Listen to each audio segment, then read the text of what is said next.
All right. What's up, everybody, and welcome back. We have ourselves the continuation here of the World Team League playoffs. It's so rare we get team leagues these days, but this one has started off with a banger. A couple rounds into the playoffs, and of course, up here in the top left, barely getting by in that epic last match, it is Team Liquid. They've got Cure coming out first in the lineup. Now, remember, it is a best-of-7 lineup. But because of the unique format where the players play 2 games against each other, this could end up tied up 3-3. Whoops.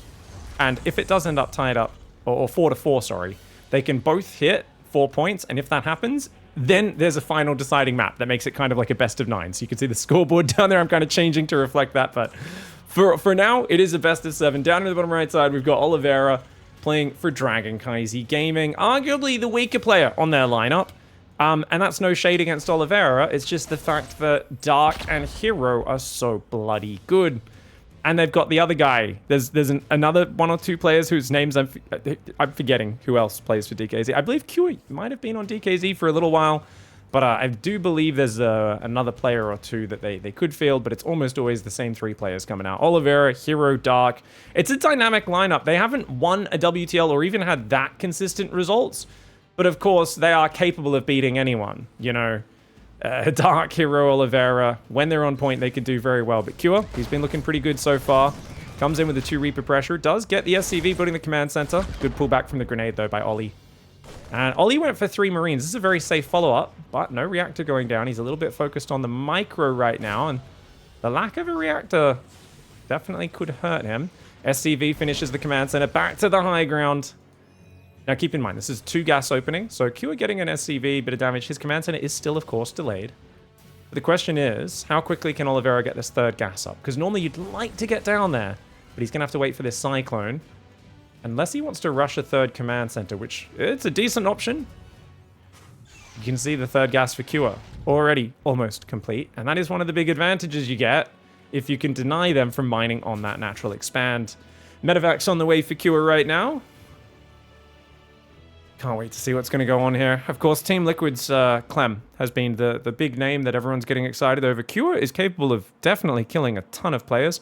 I think Q's biggest obstacle, though, is it's Zerg. The problem is, if Q can beat Oliveira, which he is the favorite in, 100% DKZ will send out Dark, because Dark's win rate against Q recently is disgusting. So Q definitely wants to win here, at least force Dark out, and then you bring out Clem to counter Dark, is kind of the way they want this to go. But for now, Q has already got a very good start to this game. 5-6 SCVs go down. The drop catching Oliveira way out of position. Good defensive pickup on the Cyclone. But, oh, he doesn't even get a lock on there. That was like really dangerous pathing for Q. And Ollie kind of looking a little bit more defensive, a little bit more static in his play right now. He does get some Marines in the bunker on the natural. You're not going to want to attack into that as Q. I mean, you can technically lock on and pull back and outrange it, but it is what it is. 3rd command center starts for both sides at a similar moment. Q is on the natural. And it's reacted Cyclones plus Ravens and Interference Matrix for Q. Q gets another SCV, gets in, gets out. Having the forward momentum is so huge. This is really reminiscent of how I feel a lot of games go if the early game just goes a little bit off. When your 1-rack's expanding, if you lose an SCV on the natural, you're slightly slow on something here or there, or you're slightly out of position when that drop comes in, things can start to spiral. And this is way more damage than you would like to have. Now as Oliveira, you feel like you're just pinned defensively. You're kind of forced to just turtle up and chill. And he's doing a pretty good job. He's making Ravens and tanks, but still only on 2 gases. And I have to question this decision because he hasn't started Interference Matrix. He's going to go for extra barracks. Is he just going to play? Oh, he's going to play single Raven. Oh, another SCV. Really, I want to see Oliveira split his units up here. I'd love to see Oliveira split the units up a little bit better. Natural's covered by the tank and the bunker, but definitely has got to stop taking damage. You can see in the units lost tab, 0 units down for Q. He has killed 12 units. What? Oh man, 9 SCVs, a Reaper, 2 Marines. He's now got a ton of Cyclones coming across. There's more building as well behind this. It is going to be barracks, so it's going to be a transition off of this, but if he can just bust in with a tank of a bunch of Cyclones, that could be massive. The problem is his Raven count. Actually, if he does 2 Interference Matrices on both tanks, he could just bust in, but he doesn't have the 2nd Matrix ready just yet. He's going to scan. He's going to go for it. The Raven's going to go for it. Wait, no, he's not. Yes, he is. He's going for it. He doesn't have the 2nd Matrix just yet, though. He's mistimed this. Uh-oh. Q says, I don't want to attack into a bunker in 2 tanks. Too much of a risk. And I think a choice to just chill there is the better decision. There's no need for KEWA to push right now. You're already ahead in the economy. Keep these units to help defend a potential move out. Oliveira's 1-1 upgrades have started. They are actually a little ahead of KEWA's. KEWA did invest in more Cyclones, but that third base is landed. And a 5-worker advantage, nothing to scoff at.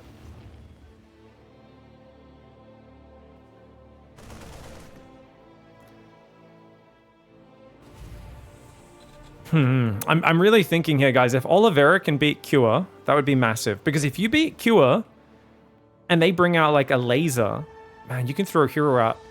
I feel like herO can take out, is probably the best at sniping both Clem and Elazer from Liquid. Yeah, I'm thinking about this more and more, the strategy that the captains will have between who they send out. And I really think you don't want to have to send Dark out straight away, because I do think Clem is massively favored versus Dark right now. Turrets on the right, ready to block that. I like this backup turret, so if he boosts past, that one should stop it. Unfortunately, the SCV finished building on the right. There's like a kind of 1 in 3 chance he's going to end up there. Could send a medevac to catch it, but Oliveira is, of course, focused on the front, slowly moving out to take the third. I like the way KEWA kind of acted like he was going to attack. Never actually planned to. And he's got his own third up. He's chilling. He's on 5 barracks. He's got an armory building right now. All this sort of stuff. The Cyclone drop does go past the turret, gets shot down, and it's going to take out 1, 2, 3, 4 SCVs. Almost gets a Marine, but not quite. It's not a great trade cost for cost, but these Cyclones and that single medevac were not that important anymore. The medevac was probably the more important part than the Cyclones.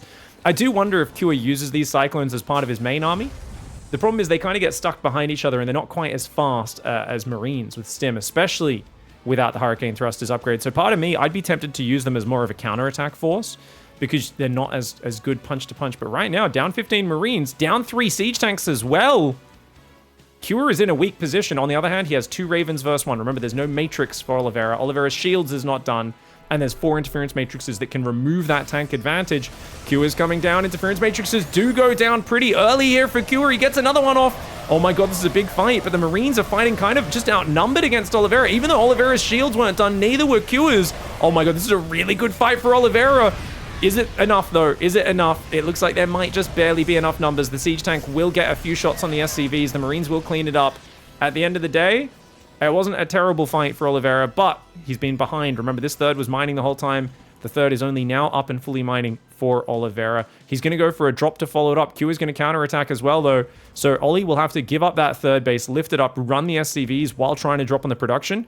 It seems like KEWA is going to start this attack earlier, which is very good for him. Let's see how fast Ollie reacts. Ollie needs to get the pull right now.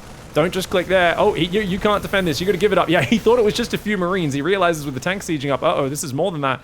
And he's going to boost into the main at the same time. Marines in a tank are there. But that third command center going down would be huge. And it's massive. KEWA gets the snipe on the third command center. An important piece of infrastructure going down there. Now, these Marines are in a good spot, but that tank of KEWA is getting a few shots off. Ollie needs to stay just out of range of that. One of the barracks going down is big. Ollie's thinking about jumping on that army, but he's like, well, actually, I better move across the map to get more damage. The Marines in the tank trying to take as good of a fight as they can. Great choice to pull out of there and try to drop the low ground potentially. He's going to go there into the third base. Right now, KEWA is trying to F2 home. KEWA is up in army and worker supply, but army versus army, similar Marine count, similar tank count. Well, there are 2 more tanks for KEWA. They're just not in position right now. The Marines of Ollie have momentum. Is he going to get the command center? Oh me, oh my, he gets it. He gets it, but he's got to be careful about overcommitting. That being said, KEWA's Marines are actually more overstimmed than his are, because they stimmed home from across the map. Ollie's going to keep up the momentum. He says high ground, low ground. Let's go. A bit of a YOLO there. I was going to say, I think this might be a big mistake, and apparently Oliveira thinks the same. His own third has almost finished rebuilding at home. However, KEWA had already got a 4th up even earlier. So KEWA's still back to 3 bases mining. So it's going to be 3 base versus 3 base. This game's going to reset. What a fantastic game to start it off on. Now, +2 armor's already been done for Oliveira for a while. His +2 attack is going to finish, and he already starts +3 armor. So Oliveira's hitting the upgrades just right. If we look at the production, there's only 4 barracks now for KEWA. He's trying to rebuild his 5th one that got sniped. So they're both just on 1 factory, 5 barracks and a starport. It's still 2 base production. Because they keep hurting each other's economy, neither side has had a chance to get up to 8 barracks, a 2nd factory, a 2nd starport, anything like that. It's a fantastic match so far, and good to see Oliveira, after a very inefficient start, is actually ahead 1,700 resources in the units lost. That's a big difference at this stage. This is still, 11 minutes in. No one's lost 10,000 units yet. 10,000 resources of units, I should say. That would be impressive, guys. If we played StarCraft games like that, this would be, this is not total annihilation. This is not total war. Oh, big drop. It's all Marines going to the main. There's a big army nearby. Oliveira's a bit slow to respond. It's a good position. The tanks are going to siege. I don't think Ollie needs to push up there. Wait for the tank volley, and then he can push up. Tank, as it's coming out, does go down. The Marines should be able to overwhelm this. There's Vikings popping at the perfect time. There's turrets here as well. Oh, Q has cornered himself. Q has cornered himself. Those Vikings need to go there. But wait, the Marines on the right. Ollie, wake up. Ollie is panicking right now, and those Marines are going to kill his whole main mineral line. Yes, he'll kill all of the drops, but that main base being ignored does mean he gets a good army versus army trade, but losing about 8 extra SCVs than he needed to. 3-3 should be on the way, but he queued up building armor. Guys, Oliveira is in panic mode right now. He queued up building armor. He's got to wait for that before +3 attack finishes. That's a misclick. His APM is 100 higher than Q is right now. Q is very much a calm, stable, solid player. He is one of the most chill macro Terrans out there. But whoever gets a new command center up is going to be way ahead. Q is finished. Oliveira hasn't even started this. Oliveira is just fighting right now. And Oliveira, I remember when he won his world championship, he said one of the big things is he'd thrown so many games in his career getting over eager, trying to force the issue, and he didn't want to do that anymore at Katowice, and it's part of why he was able to pull back, macro up, and win games, which, previously in the same scenarios he felt he would have lost. Now, I like this. If those Vikings go north, he might be able to cut the medevacs off on the way home. It's kind of just chasing front on right now. How many siege tanks we got? 8 siege tanks for Kua. And Kua, he's already planning a counterattack. Look at this. He's sieging tanks here. But actually, the Libs could jump on him, as could the Marines. These tanks are unsupported. Oliveira's going to go for it. Kua getting cocky. He says, I've got so many tanks, I can easily hold this position. And he gets punished for that. The Raven goes down. Nice Marine flank for Kua, though. Kua cleans up all the siege tanks. Oliveira's tank count is obliterated. And there's enough Marines for Kua to win the ground fight there as well. The Marine versus Marine battle goes his way. Woo, that was huge. And that should be, I believe, game ending. The reason is, remember, the 4th base survived. That 4th base against no 4th base started. Oliveira has to lift the main out. He's got kind of similar army supply. But remember, even though he's up in an armor upgrade, +3 attack's about to finish for Kua. His own +3 attack and +2 vehicle weapons is still a while away. +2 vehicle weapons has been done for Kua for a while, which allows him to one-shot stimmed Marines. And Kua isn't just going to sit back. He's got a planetary. He knows that that won't go down quickly. It can at least defend itself from dying. Liberator Harass will be a nuisance to deal with. And some Marines are going to try to stim around to deal with those Libs. Kua hasn't pulled the SCVs just yet. Nice pullback on the Libs there for Ollie. That's so many Marines. Kua's army looking very fierce, and the tank comes forward for Oliveira. He's got to siege that tank. Mass repair of the command center. Not quick enough. Kua gets a big snipe. He does take big tank shot on his Marines, but they don't die. They can heal up on those medevacs. He knows there's no base down there. I wouldn't be surprised if Kua scans that right side, scouts this one, and goes to himself, hey, wait, you don't have a base there. Ooh, 2 Vikings go down. And Oliveira's going to tap out. He's cornered. 2 base against 4 base. And Kua takes an action-packed, a fantastic TVT for game 1. All right, guys. Oliveira in the top right. He's got to take this map. Well, he doesn't have to, but I would say for DKZ to have a really good chance of winning this, if he can take this map off Kua, he can still eliminate him. Remember, even though it's best of 7, Oliveira, if he gets this map, because it's 2 maps they play together no matter what, he can take him out. I always have to reiterate the rules for those who aren't familiar with the WTL format. The players play 2 games. Now, in this finals, it's a bit different to the regular season, where if Kua wins 2-0, he doesn't get another point. He stays at 1 point. All he's fighting for right now is to deny Oliveira from getting a point, but also to keep his own life alive. If he wins this game, Kua gets to play the next opponent for 2 maps, whilst Oliveira is eliminated. So they're going to have to send out, herO or Dark, and to take Kua out. Kua gets another shot. So it is still very important to win, but that's the bug out point on this map. I remember people on Reddit were complaining about that, guys. There's a point there. You got to be very careful on this map. Wait, why aren't they playing the ESL version? They're playing the regular non-ESL version. Oh my god. You see, even Oliveira's... Guys, why didn't you host the ESL version of the map? I'm pretty sure the ESL version of the map has that fixed. I could be wrong. If anyone knows, correct me on it. But I'm pretty sure they're playing the ladder version of the map. And there's a reason why the ladder version normally isn't played. It's because Blizzard doesn't really push through all the fixes very quickly or very regularly. And usually all of the little tiny bugs that are released in a map pool are fixed within a week or so. And the custom tournaments are usually played on the ESL map pool that has all those fixed. That's unfortunate for Cure. Loses a Reaper. It's not the end of the world, but it does make a difference. Both sides have got the quick third gas. They're both building tanks at the same time. The difference so far is simply this. There is a medevac for Cure, whilst we're going for a quicker tech lab, and no doubt a Raven or Banshee will start for Oliveira. Mass Reaper Hellion coming in right now, but 2 Cyclones, more than enough to defend this. Takes out 2 Marines, and he's losing a Hellion. 3 Marines for a Hellion. It's a perfectly fine trade for Oliveira. You just got to worry about the fact that you wasted so much money on these units that aren't very good in a future battle. That being said, the Reapers can always jump in for a backstab when Cure moves out. The Hellions, still not the worst units at buffering if you repair them back up and the like. But so far, Cure playing very defensive, and it's worked out well for him. Got a double Cyclone drop, which he's using defensively in the main base. Remember game 1 where Cure got in with the Cyclone drop? Picked off a lot of Oliveira's SCVs. Well, Cure, he's like, I don't want the same thing to happen to me. I'm ready defensively. If you come in, it's almost a trap. And he's kind of waiting for Ollie to throw units away. So far, Oliveira's, I think, playing wisely. Third command center goes down, and actually, reactor factory. Oh, okay. Okay, guys, so Oliveira is not building siege tanks. He's built a single siege tank, and now he's going for 3 racks after third command center. He's basically saying, I'm just going to go straight up to bio. 2-3 minutes from now, I'm going to have way more units than you, because look, you're building tanks non-stop, you're building Ravens non-stop. Where's your third command center? Where's your barracks? You don't have it. There we go. Starts now, but 45 seconds delayed. Where's the second and third barracks? Those are going to be also 40, 50 seconds delayed. So you're going to have faster stim, faster marine count. You're going to go into medevacs earlier. You've got 2 Ravens, and it looks like Cure has also stopped at 2 Ravens. And there we go. Barracks start to go down. Yeah, 40 seconds late on the barracks. So by skipping the siege tank production, Oliveira has a much stronger next middle step of the game. He's going to have more barracks, more marines, more medevacs, more map control. The problem is right now. This army for Cure has 3 tanks. You only have 1. How the hell do you defend a frontal push? If Cure pushes in, he can break the bunker and start to move in. Second siege tank is building for Oliveira at least. So he definitely might be able to defend, but it's a scary situation due to the potential tank disparity, especially when that 4th siege tank does arrive. And it's something where once you get the medevacs, the stim, the 1-1, you're looking great.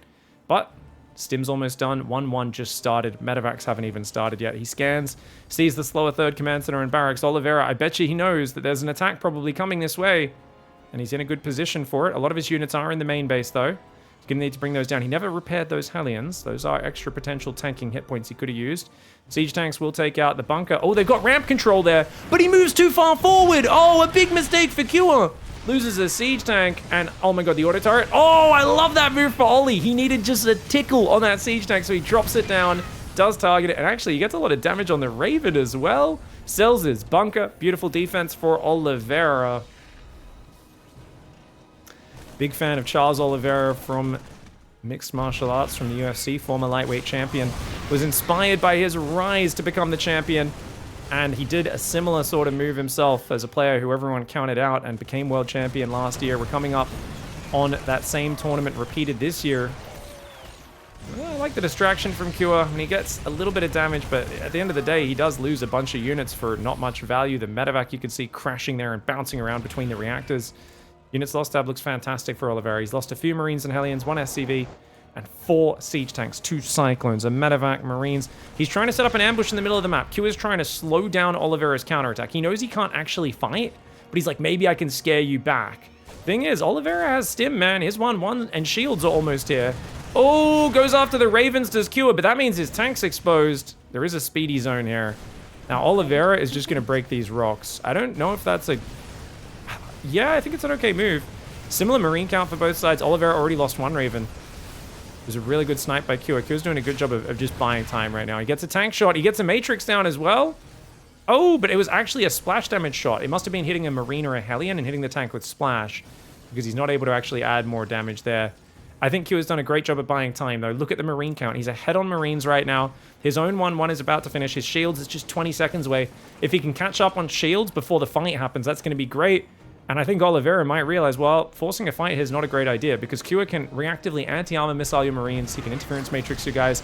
Oh, okay. Actually, tanks on the top. Oliveira does win the tank fight in the north. He's going to move forward like a mad lad. Oh, crazy attack here for Oliveira. Shields isn't quite done for Q, though. No combat shields for Q hurts him. The reactive matrix on that top tank helps out a lot, but definitely an overextension for Oliveira. Got a little bit antsy there, trying to force the issue, and I'd love to see Oliveira unsiege these tanks. The moment the scan disappears, pick up the tanks and get out of there. And he should be doing it right now. He unsieges a little early. Oh no, he does it a little early. He does boost in, saves the tanks. He's gonna pull back there to the other siege tank. Good move there by Oliveira. Definitely got a bit stubborn trying to force the issue. Let's check the production of both sides. 2-2, +1 vehicle weapons is on the way. Taking a 5th gas is Oliveira, as well as a sensor tower. On the other side, similar production setup, but no +2 armor started for Cure. His +2 attack also about 40 seconds behind, and he's got the money for the 4th command center, so a bit more of an advantage in that follow-through. Double drop rotates left for Oliveira. He will look for the command center, but Cure should be well enough set up defending that with some units at home. And he himself has... how many Marines is that? That's 26 Marines and 4 medevacs. I'm very good at counting. That's how I can tell, guys. Just kidding. It is 24 units per screen. 8 per row, 3 rows per screen. So we saw a full screen of Marines +2. 24 +2 was the amazing calculation that I had to do in my head on stream. I know I'm pretty smart, guys. I did 24 +2 on stream. I'll stop bragging. I know some of you feel, you know, a little bit small when I just point out how smart I am. Wow, just super hyper intelligent. Marines coming south. Oh, okay. Cure catches the Oliveira drop. Second factory coming in the main base for Cure as well.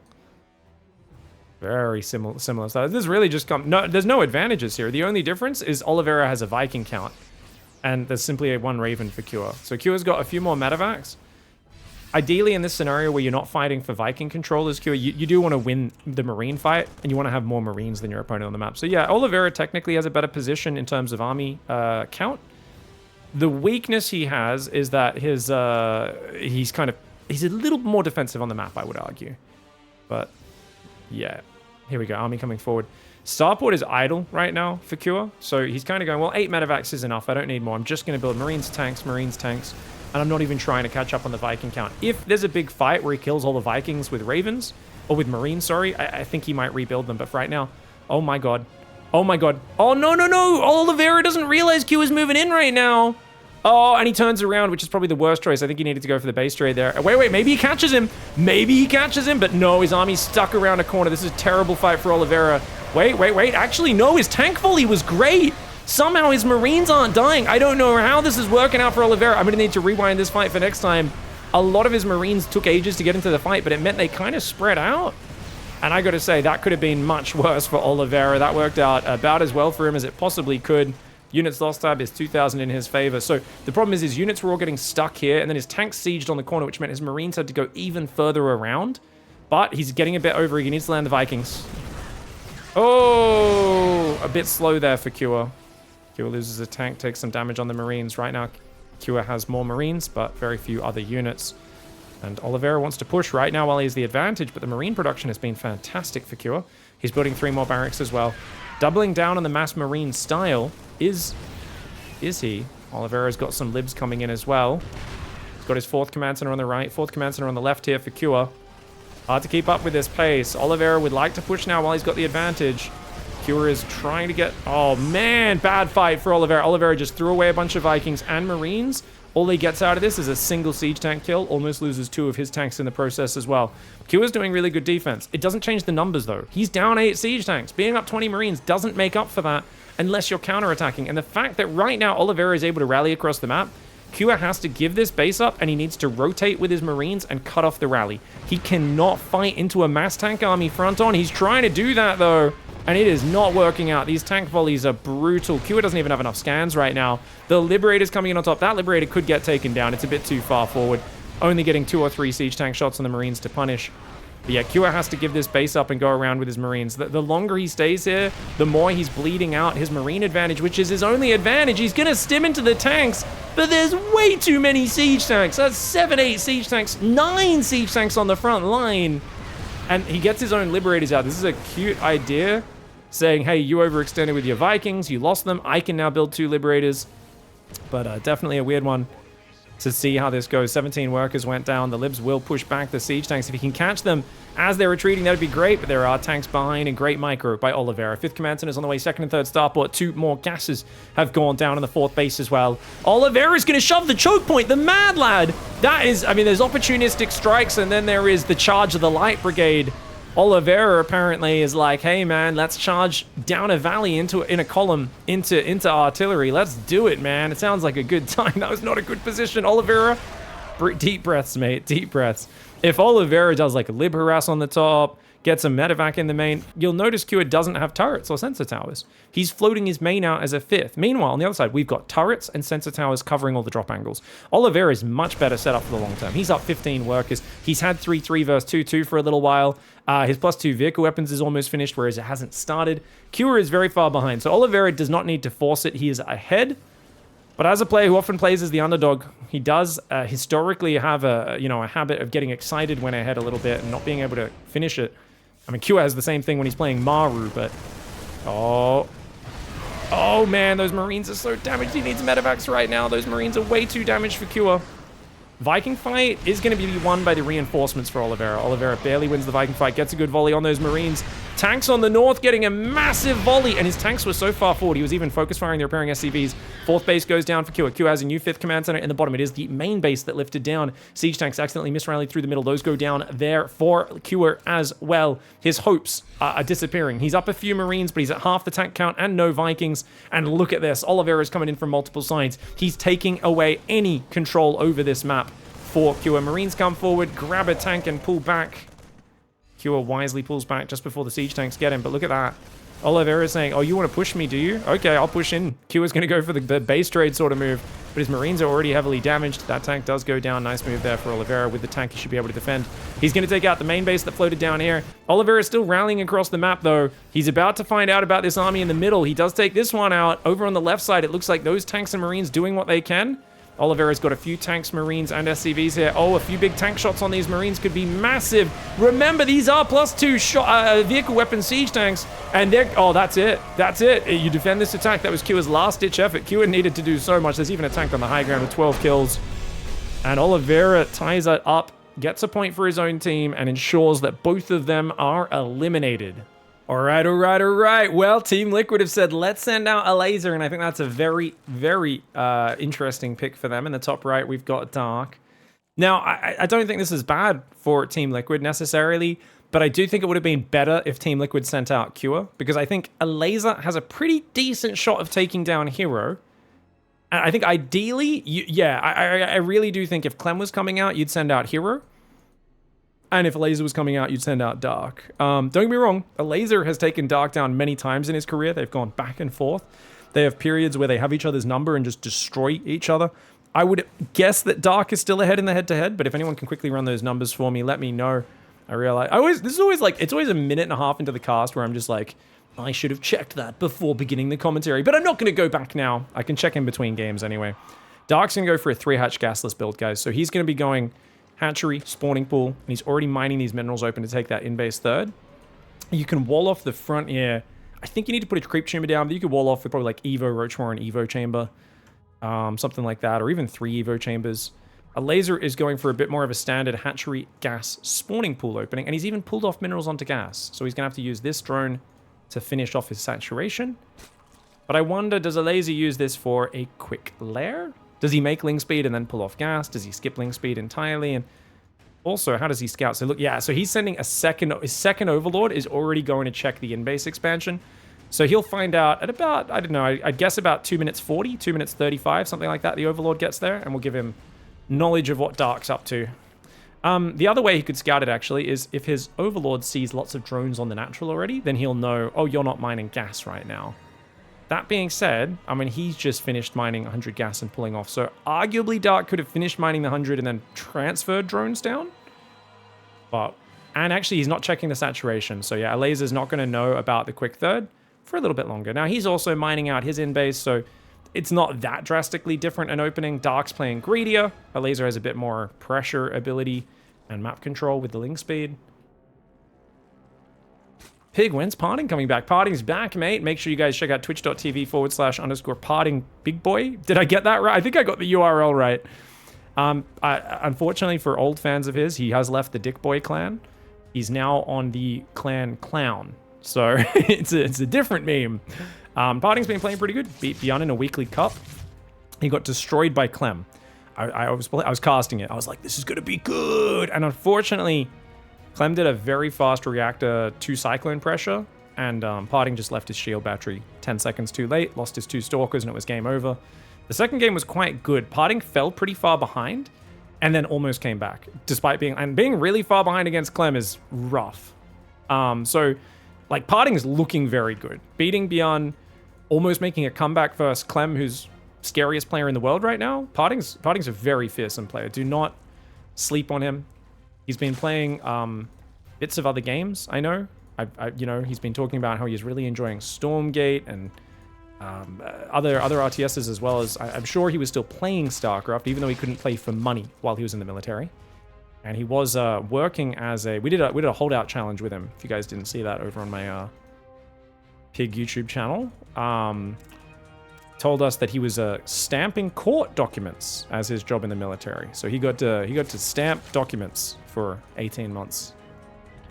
But he's very happy to be back gaming. Okay, quick lair on the way for Elazer while it's Roach Horn double Evo with like the wall off for Dark. So Dark's playing a very just conservative 3-base Roach style. I'd like to see Elazer play Mutalisks here. I think with the quick lair he could do it. That being said, the weakness of Mutiling Bane on this map is if Dark just Mega Turtles on 4-base, unless you can somehow get these minerals open on the back, you've only got one way to run in with Ling Bane. You'd basically have to drop Banelings and Zerglings to get into the bases. And you could do it. I mean, there's so many drop angles, but it would be hard to stop him turtling to Lurkers and Hive. And it is going to be Roach Horn in +1 range into a very quick 4th base. Ooh, Elazer. Elazer doesn't have that much information, but he's basically like, yep, Dark's playing really greedy. And he's got the right read. If he was wrong on that, he could have died. And this has always been Elazer's weakness, is you can trick him. Because Elazer, if he thinks you're being very greedy, he'll be even greedier. So if you kind of fake heavy greed, that can catch him out. Now, he's off creep, so he can't transfuse the drone there. Dark does lose that, and the Lings are going to get in there for Elazer. And he's attacking his own creep tumor as Dark. I guess in case he wants to do an emergency wall off is why he's clearing that off. Lair has just finished here for Dark. Roach speed and Overlord speed starts for Elazer. He wants that Overlord speed for future scouting. Carapace starting for Dark. I would like to see a second Evo for Elazer in this sort of game. I do think having the second Evo chamber when you've got an economy this big this early is going to be big. You'll notice that people always say, when are upgrades good? If you know the game's going to go for a long time, you're going to have big economies, giant armies clashing into another giant army clashing into another giant army clashing. That basically means you're going to have, you know, if you guarantee you're going to have hundreds of roaches fighting each other, then it's going to be really worth having the upgrade. The only time is investing in those upgrades really early and then your opponent just shoves with unupgraded units and kills you. The upgrade investment doesn't help. So that's where things get awkward. Hydrodent and Infestation Pit on the way. Dark is going to rush to Lurker Viper. I do feel like I saw Dark destroy Elazer. I can't remember what tournament it was in. Maybe it was at Atlanta. In a game where they played where Dark basically just went... was it Atlanta? Or maybe it was in the round robin of WTL. I'm not sure. But, oh, good scout. Elazer sees the Infestation Pit and Hydrant. Yeah, he beat him really bad at the Lurker Viper stage of the game. And that's something you got to be worried about as a Team Liquid fan is if we're going to that stage of the game, I think Dark's one of the best there in ZVZ when he chooses to. Roach Drop comes in. He saw it with the Overseer, but it looks like he didn't notice it, even though he got vision of it. Oh. He goes back into mine, but the Roaches just drop. Elazer's like, oh, sick. Let's get eight kills and get in, get out. Fantastic. Great Roach Drop there. Tunneling Claws is on the way for Elazer. Interesting, these rocks are very heavily damaged, but hard to ever mine those minerals open. It's got an Infestation Pit up. Are we going to go Roach Viper maybe for Elazer? Yeah, Roach Ravager Viper, you can hit a timing where you can just abduct all their lurkers out of the ground or blinding cloud them and try to jump on top. It's hard to actually win the game with that sort of move, but it is a possibility. The fact that he hasn't started the Hydroden is what makes me feel like Elazer's doing that. He's also been pretty slow to drone his 4th, whereas Dark's already got the gases mining. There is now a bit of a worker advantage for Elazer. 74 workers against 71. He is up in the roach count by a handful. Defender's advantage is there for Dark, though. Dark supply blocked on 160, which is kind of painful. But committing to a frontal attack on this map, it takes so long to get across, so easy to defend. Elazer wisely backs off and begins his Hydra Den. I always say that this sort of map, it tends towards being very greedy, and as a result, you see a lot of all-ins and tricky plays kill each other. But this is the game which, once the map's been out for a while, ends up being kind of rare, where it's actually not like that. It's just both players playing mega greedy. Neither side is doing the all-in. It's like, I'm greedy, I'll be greedier. You're being greedy, I'll be greedier. Let's go. Nidus Worm is coming in for Dark. I would say it's a little earlier than necessary. He's only got 4 Lurkers on the way right now. Does need a few more than that before he wants to pop a Nidus. +2 Carapace is actually very well timed for Elazer. Starts just seconds before Darks. Elazer still scouting here with the Overseer. Gets in with the Changeling. Sees a few more drones sending down to this 4th base. Elazer's up on 81 workers. He has like a few spines building here and there. Yeah, he's got spines across the front bases. Interesting. Dark's no doubt going to look for vision, though. I'm trying to think about where Dark's going to get vision, guys. He does have Overlord speed. Oh, he's got a Changeling in the back. Oh, he snuck a Changeling in the back. Oh, he's been coming in from the corner, so he could pop a Nidus Worm up here. Oh, and Elazer's all the way out on the map. There's Roach Ravager for Dark. Oh, Elazer, if he jumped on that and caught that, that would have been good. But Elazer just has no idea, guys. Oh, he has no idea that Changeling walked right in the front. All of his Roaches are on the other side of the map. If Dark can defend at home and get a bunch of Lurkers out here, this could be absolutely devastating. 5 Lurkers are up here. Oh, no, that's... Okay, he's trying to just hold the ramp to make it annoying to clear this up. And, oh, Roaches do snipe Dark's 5th base. But Dark also going to pop out some Roach Hydra. Gets in there, does take out the Hydra Den. Roaches on the defense, along with just 1 Lurker for Dark. Lots of Roaches coming in for Elazer, but without an Overseer. Oh, wait, he does have an Overseer. He kills the Lurker just before the Overseer goes down. Nice snipe for Elazer. But his Roaches on the right side are going down. His Roach Hydra doing what they can. Roach Hydra Lurker for Dark starting to do some big damage. 17 Roaches are building right now for Dark. Elazer can't rebuild because his Roach Warren and Hydra Den got sniped. Oh, Dark sniped all of his tech. A Roach Warren and the Hydra Den are trying to be rebuilt. Even though Elazer is like taking a pretty good trade with the Roach versus Roach. Look at this. The Queen's pulling back the Roaches, the Transfuses. Look, Lurkers are denying almost all the mining. Roach Hydra's trying to rebuild, but he might even lose all of his lava by the time this gets to the point where he can do it. The Roach Hydra pushes in. Dark with the Nidus in the back door. The tactical mastermind. You can never sleep on Dark, man. He's so good with these tricky strats. And it's like, dude, look at that. Elazer having a GG with 2,000 gas, 3,000 minerals in the bank, because he just can't build units. We got to go back and look at how decisive he was with the snipes on the tech structures. Where was the Roach Horn, guys? So Hydra Den, he focuses down with the Lurkers, and then he sees the Roach Horn here, and does he actually target it? You know what's crazy, guys? This might not have even been a conscious decision for Dark. He literally didn't even do this on purpose, I don't think. Oh my god, Dark did a genius play accidentally. He set up his Lurkers on top of the ramp because that's hard for his opponent to deal with. And they just happened to be in range of the Hydra Den and the Roach Warren. And there was nothing else in range. So they just automatically killed the 2 tech structures. Now, who knows? Maybe Dark did this consciously on purpose, but I'm pretty sure there was a lot of stuff going on. And he just happened to... It's a stroke of good luck. I mean, it's a good move. Lurkers on the high ground. Roaches running around to split up and deny the mining. It was a very good strategy either way. But that was just the cherry on top of the cake. So really well played by Dark. All right. A rough game 1 turnaround there. Elazer in the top left. He was very committed moving out there with the Tunneling Claw Roaches. But I'll tell you, man, Dark's such an aggressive player. And I really feel when he does that super defensive stuff, like in that last game, it just throws his opponents through a loop. They're just kind of going, what? What are you doing? Like, why are you doing this, you know? And they freak out and start to make mistakes. And, it's not like it was a massive mistake from Elazer. It's a very standard mistake, which is my army's all out on the map. You sneak a little bit of vision in the back of my base that I have no idea could even be there. And it just puts me in a terrible spot so suddenly. And, you know, it's a frustrating way to lose a game because Elazer had played very greedily, very well up to that point. He'd kind of read exactly what was going on. But in game 2, he's got something else in store. This is the classic build. You guys know I love this one. It's a 17 pool. Well, 17 gas, 17 pool. Into a 17 or 18 hatchery. I think it was a 17 hatchery. So he's going to be going for an aggressive, potentially Ling Bane Flood. We'll see how far he commits to this build order. Thank you very much for the sub there, Zikram. Now, he's delayed the queen a little bit. There we go, yeah. I'm surprised he built 4 lings before the queen. That's interesting to me. Normally, I would go queen first with this build. Ling speed's very important, and I would pull potentially 1 off gas here, unless you're going really committed, but he's not building any more drones. He's only on 17. Okay, there we go. 1 more drone does come down, and an overlord. You need that overlord. Now, normally the idea is these 4 zerglings hide on the front, morph into banelings, and then you flood across. I prefer to hide them, but Elazer has shown the zergling. So Dark knows there's a high chance of gold base aggression. He now sees these drones, so he's like, okay, yeah, you're doing gold base. There could very well be a quick Ling speed coming. It's going to be quicker than mine. So Dark's going to need to play quite defensive for a little bit, and I wouldn't be surprised if he then just tries to counterattack super hard. Now, he should drop a baneling nest the second he gets 50 gas, knowing that he's already going to be behind on it. Dark, where's that baneling nest? There we go, goes up in the main base. Only a few seconds later than it could have been. Pretty well timed. He's also heading off Elazer's zerglings. If you chase Elazer's zerglings, he can't morph banelings on the front. Elazer's still only on 17 workers. Elazer's also rallied 2 more lings through the middle of the map, so he's kind of just showing, hey, I'm making zerglings right now. This is not a very secretive build, and I actually really feel like Dark should be able to come out on top of this. The banelings will be morphing in the center sometime soon.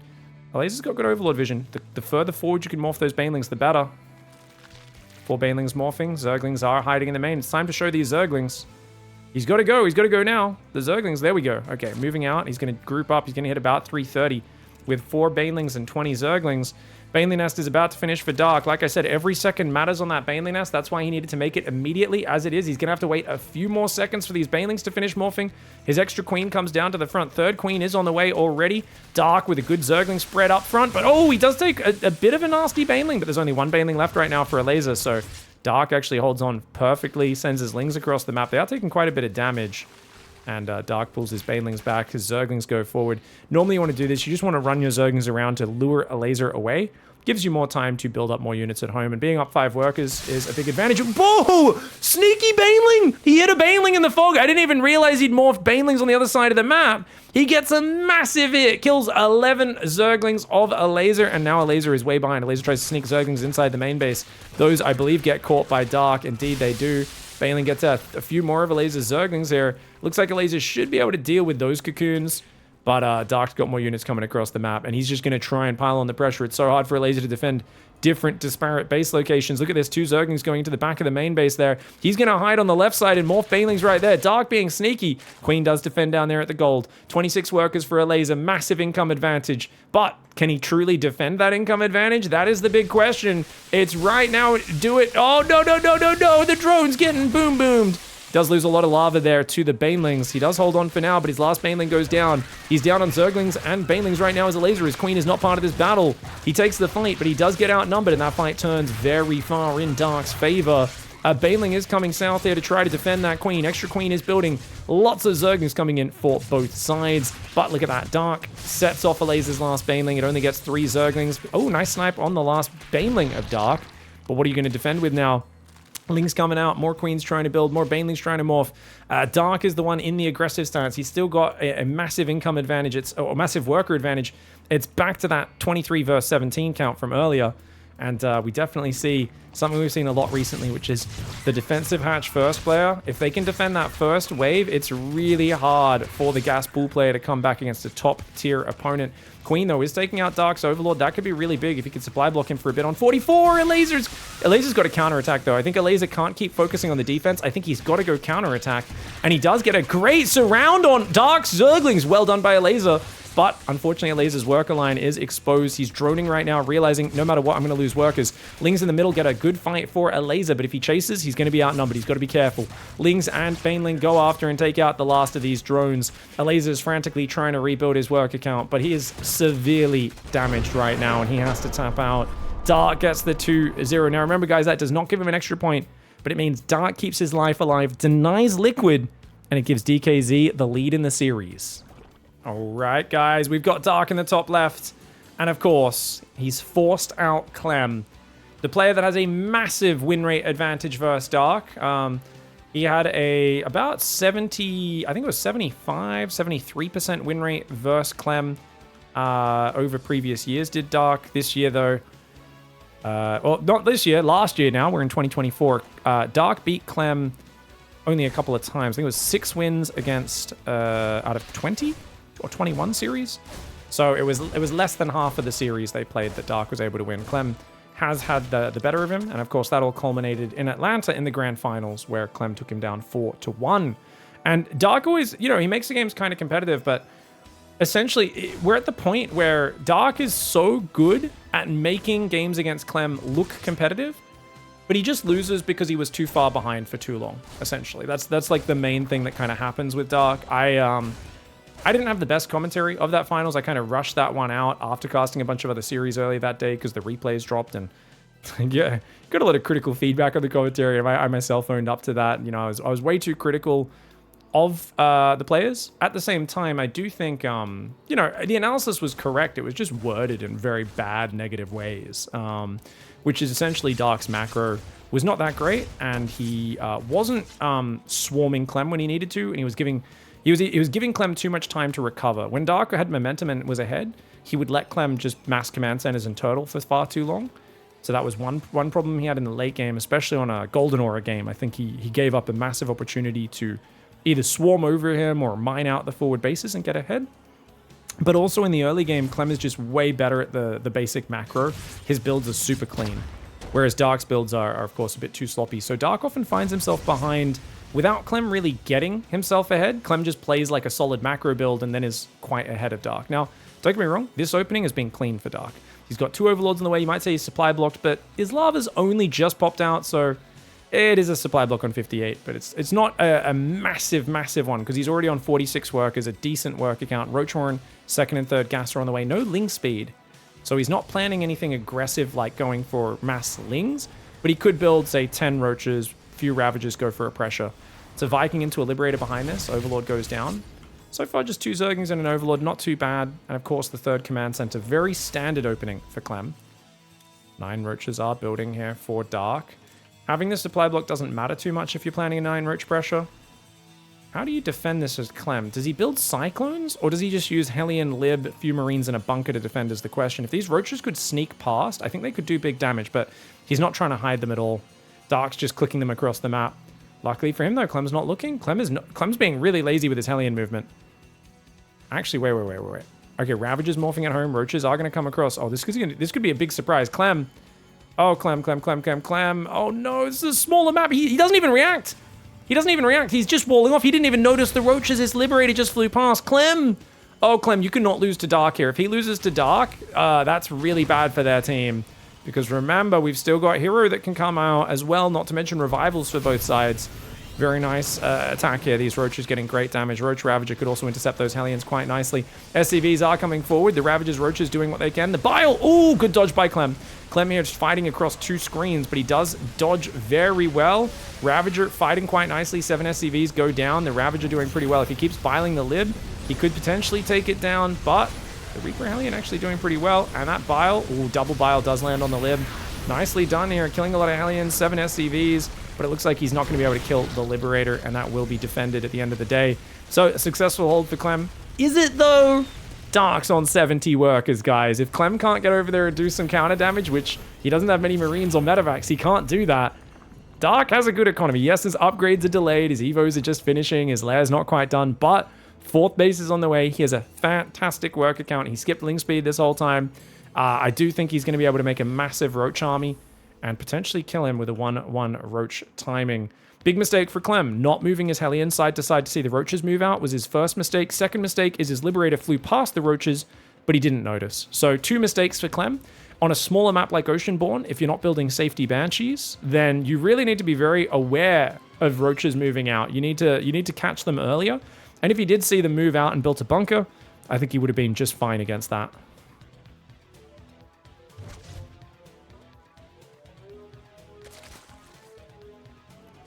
Viking rotating around that side. Oh, look at this positioning. Dark ain't going to take much damage to this Liberator. 2 Queens, easy D. Like the Spore movement as well to intercept it. Liberator's just going to hide in the back for now. Second Factory does go down here at the 3rd base. Clem loves that Second Factory before Armory. And there we go. Armory goes down just afterwards. Now, his +1 armor started a little bit later, but the Armory timing out nicely for the +2 attack to start. Mass Roach on the way, Roach speed 1-1. Link speed also starting. So Dark doesn't want to stay on Mass Roach Ravager all game. Gonna play that standard. I'm gonna get a pack of Roach Ravager, maybe up to about 30 Roaches. And then I'm gonna swap into Zerglings. Now, usually the classic weak point of that is a 2-2 maxed out bio tank push from Terran, hitting before the Hive Tech kicks in. 5th base does get cancelled. Good move by the Marines. Just the first double drop of medevac Marines here. Creep is not very far out, you're going to notice as well. Just because the Hellions did such a good job of denying it. It's surprising. Dark, I definitely think Dark missed some creep tumor spreads over on that top right. Liberator does get a couple drones there. The medevacs get forced back on that side. Great Liberator control. Very good at just poking and prodding with the Liberator without ever throwing it away. And he might get a few more gas drones there as well. Roach Ravager is shoving forwards right now. I love that the tanks are on the high ground and in the natural. Great positioning for Clem, but does he actually have the numbers to defend? I'm not sure. Liberator denying mining. Not achieving that much, though. Oh, Marines take out 1, 2, 3 Ravagers. Good pickup. Well worth losing 2 Marines for 3 Ravagers. Oh, great move by Clem.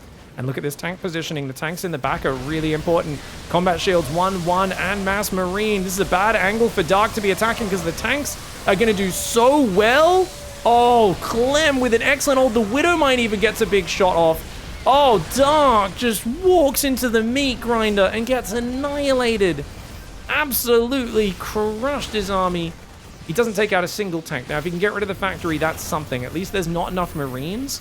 So that is you know, you're going to force a bit of mining time, pick off some infrastructure, but Clem's going to creep his tanks forward, and that should do the trick. And you know when the Terran's taking a 4th base in your face, that he has done very well. He's floating his command center around. He does not respect this Mass Roach Ravager, and for some reason, Dark's making +2 range. So Dark is actually just all in on Roach Ravager. He's not transitioning right now.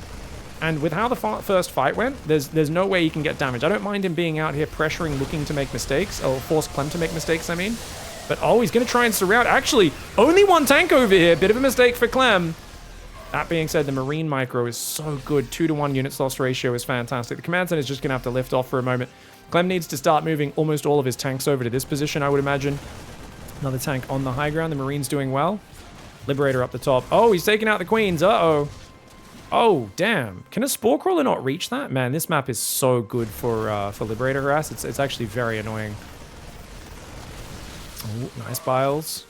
But Ravages. How many Ravages he lost? 9 Ravages this game. Oof. And Clem's not going to let him escape. 2 free Ravages. He's going to take that. Grabs them, dodges the Biles. Clem is all over this game. He looks fantastic. He's going 2-2 upgrades. Mass Marine tank. He's on 8 barracks right now. He's got a 4th command center on location right now as well. He scans the base. He sees no hive. And Clem says, oh, wait, you don't even have a hive? Oh, you have... There's nothing I have to worry about. I just need to not mess up. I just need to play very slow and carefully right now. And there is no way to lose this game. These tanks on the high ground were a little slow to siege up. So he just pulls back for a moment. Roach on the right side stumbles in and dies. The fact that Dark hasn't made a hive or a melee upgrade means he's stuck on Roach Ravager. It's a composition that doesn't get any better as time goes on. He's kind of hoping Clem steps too deep and gets surrounded and all of the Biles land on the tanks. But he needs to do some wizard stuff. That's basically it. There's no other way to put it, guys. And you know what? Clem is pushing a bit harder than he needs to right now. Oh, these tanks kind of sieging on the front line. Double Bile landing on the tanks. Great angle there for Dark. He was hoping Clem would make a misstep. Clem does make that misstep. Oh, wow. Very nice engagement here for Dark. Can he capitalize, though? 1 siege tank and a few Marines get out of there. There's still a few siege tanks and Marines at home. And I think that's just enough to hang on and defend. The Ravagers do come forward, but the Marine Marauder going to stim. Those Ravagers getting gunned down. Biles take out another tank. You can see the Roach Ravager just feels clunky against a player with Clem's micro. It's not as smooth as you'd like to be. There's still 4 tanks behind this. Hard to get in range to those Biles, man. The Marine Marauder going after them. 1 siege tank falls. Can he get in range of the other tanks? Dark's trying to break him. It's a desperate last ditch all in. And he's barely breaking through. Oh my god, I can't believe Dark's breaking through. Clem with an overextension. He saw no hive on the way. He knew Dark was all in on 2-2 Roach. To get so many tanks caught out the way he did was a huge misstep for Clem. Giving Dark any attempt to take a good fight here, you know, any chance to take that fight is a big mistake. Dark's going to try to take out that command center, but Clem will save. I mean, Clem's still up 10 workers. The crazy thing is Clem can trade worse than Dark and still win. And we're talking about Roach Ravager against Biotank with the same upgrades. Better upgrades even started now for Clem. It's an impossible battle for Dark. Dark is a wizard. He makes these amazing fights. And he wins fights against Clem that he has no business winning. The problem is Clem's already so far ahead in these games that it doesn't matter. And this is what I'm talking about, where Dark has not lost the it factor of making bad situations good, but he's just behind in the numbers. And he's so far behind from the early game that Clem is able to take a bad fight, rebound because he's on 80 workers. I want to show you guys his production. 8 barracks, 2 factories, both with tech labs, a starport, 8 barracks, and he was on 81 workers, 4 base. You're not getting through that unless you absolutely destroy him in a fight. Not with 2-2 Roach Ravager. Clem is already at like a late game setup, and that is just a powerful game from Clem. He's going to get a point on the board there, guys. Gets a point for Team Liquid, and now he's fighting to keep his life alive and to deny DKZ from getting their 3rd point. All right. Let's go, guys. Clem in the right side of Equilibrium, a map. He started so badly off in the last game. Just has the perfect defense, great building position, great tank positioning, great marine positioning, shuts down Dark's roach timing. Now it's another great map for Dark. It's a big map. It's a scary map for Terran. However, I've seen Clem win plenty of maps on Equilibrium. And I remember, you know, early on, he was vetoing this map and playing Radhuset Station, and he kept losing games even when he was ahead. And I remember I asked him about it. I was like, hey, you know, what are the vetoes? What are the priorities? And he said, you know what? Radhuset's killing me. I'm going to veto that map, and I'm actually going to let Equilibrium stay in. And I was like, ooh. So, you know, he's been playing a bit more of this map. He's definitely practiced on it. We'll see what he brings out. Dark right now is just going for a hatchery first into a gas in a pool. Now, I would expect Ling Bane to be the choice for Dark. It's really good on this map. The problem is, and I've been talking about this for about a year now, is that Dark's Ling Bane play is not really up to scratch. Put him in the late game, he's as good as the best, right? He's fantastic. But it's the kind of refinement of the early mid-game build that he's not as good at. And you got to realize, guys who practice Ling Bane all the time, like Raynor and Serral, and are much tighter with their Ling Bane openings, they also play Roaches a lot of the time because they don't have confidence against a guy like Clem in just playing Ling Bane every game because they know Clem's Marine Micro is so good. They know that his medevacs just like always end up finding a way to get in and do damage, and having Roaches makes it a little easier to get to the late game. So it's going to be interesting. Maybe Dark still opens Roaches, but a bit more defensively with the Roaches. And oh, Clem actually messes up the block. I wasn't expecting that. That's good for Dark. Very nice. All right, guys. So there was a few people just tuning in live who were saying, what? So how does this format work? Because it's kind of King of the Hill, but not. It's the same as the regular WTL in that each pair off of players plays 2 maps against each other, but you can only get 1 potential point. So even if Clem wins this game, he doesn't change the scoreboard to 3. It stays at 2-2. The thing is, if he wins this game, he keeps his life alive, which means he gets to stay in and play against herO, whereas Dark will be removed. Whereas if Dark wins this map, not only does he get a point for his team, and it goes up to 3-2, he'll also eliminate Clem, which means that they're basically getting both a point, and you know, the herO comes out for the first time, whereas Clem or Cure will have to get revived because you have 3 players. After 3 players, you can revive one. Sorry, get the scoreboard back to what it actually is here. And yeah, so even if Dark just goes 1-1, because he 2-0'd Elazer before and got that advantage for the team, could still get an advantage here. 2 aliens coming in. This was a gas first. This is a very early 2 alien pressure. Oh, but the Reaper almost going down. One of the Hellions and a Reaper almost down, but they're not dead yet, which means the drone's going to try and cut off his retreat. I like that drone pull. Drones are trying to get the Reaper, but they don't get it just yet. Oh, the drones aren't actually attacking, though. Oh my god, the Reaper got past. That's such a bummer. He's going to try and surround it. Good drone move, but their Hellion is a slippery bugger. It barely survives for now. 2 more Hellions coming in, though. That's the real problem. Those 2 Hellions could do big damage, man. They could do big damage. The Queens finally clean up the Hellions there, but look at this. In the natural, oh god, Dark's in big dubs. Big trubs, I mean. Dubs often means W's for the winny wins, but not in this case. Oh gosh. Oh man, focus fire the ready point alien Dark. Well, he's lost 8 workers there. That was quite expensive this early in the game. That being said, he's droning up really well, so he's still up 6 workers, and remember, this is a massive investment for Clem. Clem does not have a 3rd command center with this build. It's going to be very late to start. It'll start at almost 5 minutes. So even though you lose 8 workers, well, look at the units lost. It's pretty similar in the units lost. You've rebuilt your drones pretty well. The crazy thing is that Dark is building a 4th base on the gold with only 4 queens. What? What? His greed knows no bounds. Dark is basically saying, hey, you think you're going to get an economic lead off this? I'm greedier than you can ever believe. I took damage. We traded evenly. I'm going to go so greedy. Clem's Banshee takes a bunch of damage. He does see the hatchery there. There's only 12 Zerglings out, but look, the Lings are on the bottom as well. Nice wraparound. He's going to get a lot of damage on these aliens, gets rid of one of them, but he needs to stop chasing. Uh-oh. Bad idea there for Dark to chase, but it's okay. Gets a Hellion, pushes that back for now. They're damaged. Third command center is on the way. Second and third barracks coming in as well. Starport and Factory doing a bit of a swap around. 14 drones are building the double Evo chamber as well. So many drones did get slowed down here and now being forced to build like 30 Zerglings. Dark basically needs to surround the Hellions, but he's going to reveal those Zerglings, and that kind of tells Clem that he's up to no good, because now Clem realizes there's Zerglings trying to run out on the map for some reason. Those Lings will go for the run by. Remember, there is no lair in this game. Dark's trying to defend with just spores and queens, which means the Banshees are a massive problem. In a game where you did not build a lair, you can't have an Overseer. And oh, he's in! He's in! Dark is in! Okay, the Marines, notice he hold positions then between the wall off, but oh, Stim's gonna go down! Banshees aren't getting that much damage right now. Stim's gonna go down 5 seconds from finishing. The Marines aren't helping in this fight. It's just SCVs against Lings. This is a fantastic run by right now for Dark. He is losing a few more drones here, but look at that. Queen and Sporkrill are getting some good damage. The Queen will go down though. More transferring drones are dying. Hellions finally get home, but the Lings have taken out 14 workers. The more Lings are coming in right now. That depot not able to raise right now. Struggling to get it up, something that he normally doesn't have an issue with. There is still one Ling in the main attacking the reactor. Lings are in there, but I think this is a bad idea. Get out of there, Dark, because otherwise those Hellions are going to counterattack and kill all your drones. Now remember, Dark has a gold base because he's a crazy person who is just disgustingly greedy, but he needs more Lings, and he's only got 4 queens. Does he still not have it? He still doesn't have a lair as well. Luckily for him, there's not much energy on these Banshees. This is a huge problem. Oof. Oh gosh. Okay, Banshee Hellion coming in.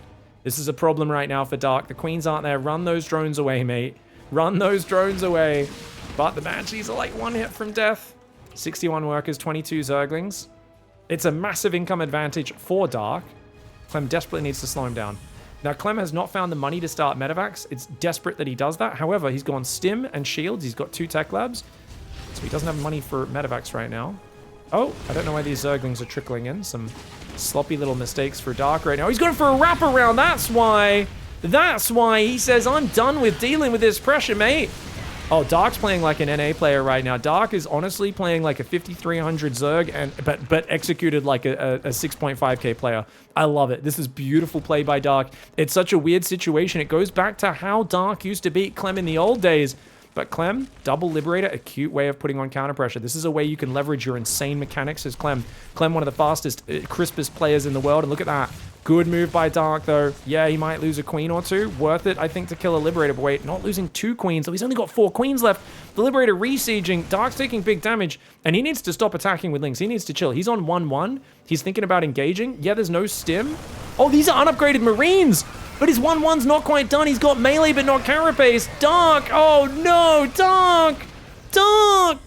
Oh, God. If he had another 30 Zerglings and his carapace was finished, that would have been a really clever timing because these are unupgraded Marines. But there was so many Marines and medevacs. Dark was so focused on trading. There's been so much chaos. He didn't realize his carapace wasn't done. He wanted to fight before Stim, Shields, and 1-1 finishes. But he ends up throwing away his entire army. +1 armor didn't even start, actually, it looks like, for Clem here. But now Clem is way ahead on that army. Lings come in for the counterattack. Banshees are there. They defend it. Ling Queen on the front, trying to hang on to defend. Ooh, Ling Queen doing what it can. Widow Mines are hanging out, and the Widow Mines do fire as best they can. Medevacs are dropping on the north right now. Clem's back in control of the game. This should not have been going his way. The gold base is up, but Dark is sitting on 58 workers. Because he threw those Zerglings away on the offense, he now finds himself far behind in this game, and he's going to have to do some Dark things to get back in it, because Clem's relentless aggression is just not going to stop. There is a Baneling nest, but there's no Baneling speed.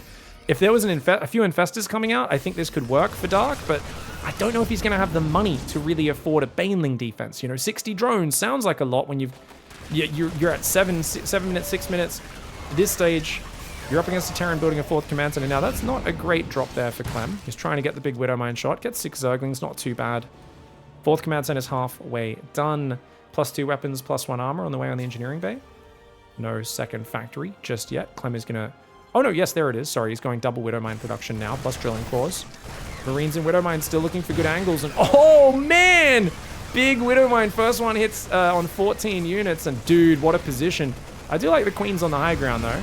Oh, nice. Widowmine friendly fires some Marines. Queens push back the medevacs from the high ground units. Lost ab 3,000 resources in favor of Clem.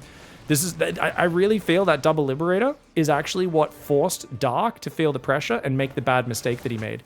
If he wasn't doing that Liberator pressure, I think Clem kind of like Dark starts to piece him up, starts to spread creep, starts to get map control, starts to get really calm and controlled. But now Dark's just been stuck on 58, 60 workers for a long time, and he can't seem to get in control of what's happening. There's a few Lings over here, but they're not actually finding that SCV line. Dark is just under too much pressure. Clem is non-stop. And remember, this is 2 games in a row where things have gone pretty bad for Clem in the early game. It doesn't matter if the early game goes bad. This is 2024 January Clem. This is the Clem who is disgustingly good in this matchup. He is insanely good at, oh my gosh, the Widow Mines. Where's the Overseer Dark? Dark's so busy, he hasn't found time to make it. Burrowed Zergling does get cleaned up, 4th command center lands. That's a 4-base Terran. You want to have at least 80 workers by the time that 4th base is up. Dark's on 60. Dark's making a hive, but he's moving spores around to clean up Widow Mines. He still has no Overseers on the map. The drop in the south comes back in. Clem happy to trade out here. Just keep trading 1 or 2 Marines for lots of enemy units. Oh god, the SCVs! Dark might get a big boom boom here. And indeed, he will take out a bunch of those SCVs. Dark's first big, impactful run by this game. I like that he burrowed Banelings right there, but I kind of feel like Clem should have seen that. I'm not sure if he did or not.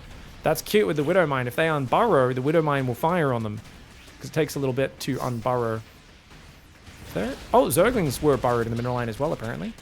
He'll take out a bunch more SCVs. Very nice move. Dark just has no economy behind it. This is so classic Dark versus Clem. Dark does amazing moves, but he's so far behind for so long before that move happens that it's basically like he's slashing Clem's thigh, but Clem's already chopped off both of Dark's arms. And slashing Clem's thigh is not as impactful when you already do not have limbs to swing your weapons. Oh, that was a big Widow Mine. Boom, boom. That's going to be massive.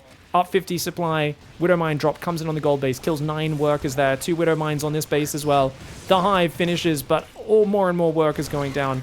Dark just cannot keep up. He doesn't have the numbers at this point. He's making mass Baneling. He's kind of going for a massling Bane attack.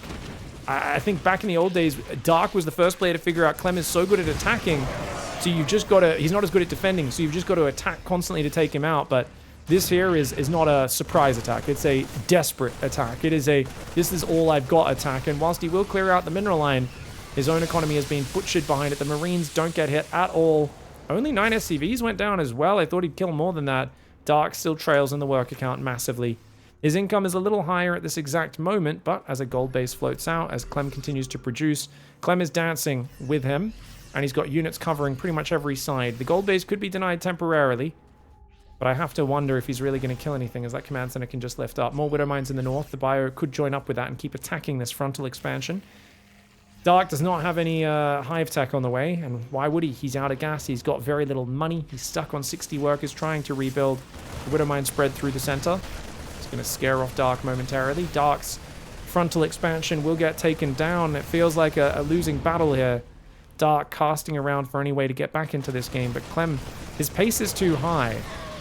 Clem is not a Terran who sacrifices macro while attacking. He does everything at once. Oh, big boom booms. Big boom booms from those Widow Mine. Spawning pool will go down in the main base. Planetary over here on the right could go down as well. Denying 2 bases sounds good in theory, but a good spread on the SCVs for Clem. The Planetary has already killed 15 Zerglings, and whilst it does go down, there is a new base on the gold in front of that, so does it really matter?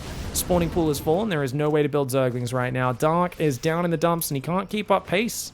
It's very hard to keep pace with a guy like Clem, and it's why it's so impressive when we see Raynor play against him. And remember, how does Raynor keep pace with Clem? Raynor is the guy who practices against 5 GMs in Archon mode at the same time. He gets 5 Grandmaster players playing so that he can get the feeling of playing against guys like he used to say it was to deal with Maru, because you couldn't get practice against someone as fast as Maru. But I think now it's so he can practice against Clem. Clem is so powerful and so good at handling the chaos. What a fun game that was. Clem gets the 2-0, keeps his life alive, and forces herO out. All right, let's go. We got herO in the bottom left side for Dragon Kaiser Gaming, coming out as we knew he would. His opponent preserving his life. Clem in the top right side.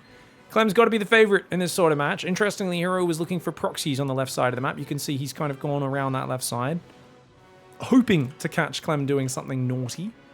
It's going to come in just in time to try and block the command center. It's like not a bad way of doing it. Does see that Clem's going for a 1-Rex expand, not a double gas. Clem bringing a second SCV down. Command center is already delayed by quite a few seconds. Oh, this is really good for herO. Very nice block. It's a 7-second delay there. SCV goes across the map. Behind this, it is a Gateway Cybercore blocking the Reaper into a pylon. Now, I don't know. Is that pylon actually blocking this Reaper, guys? It doesn't look like it, but maybe it is. I haven't really... It feels like that should be one space higher, but anyways. I've been talking a little bit about Clem and how he seems unstoppable in this matchup, and how the big thing that I feel is if he goes Reaper first, you cannot let that Reaper scout. You have to do everything you can to block that Reaper.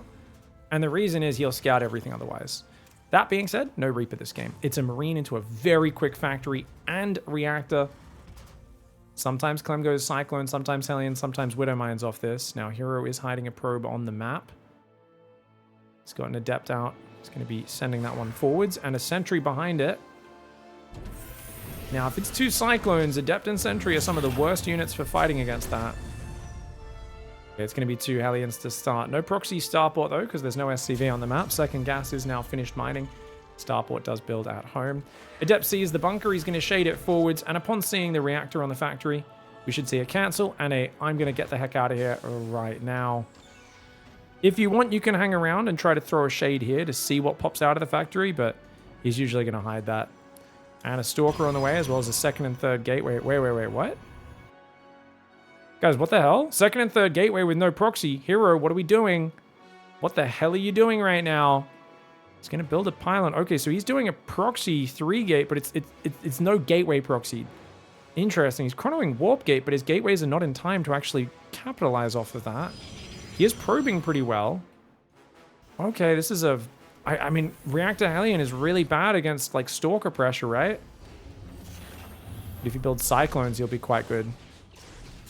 Ah, Clem's going to go Banshee. Oh, Raven! Oh, that's really bad against this. That being said, Hellions are coming across the map. We've got 2 Stalkers, a Sentry, and in the depth. One of the Stalkers is in the main, though. It's not in position.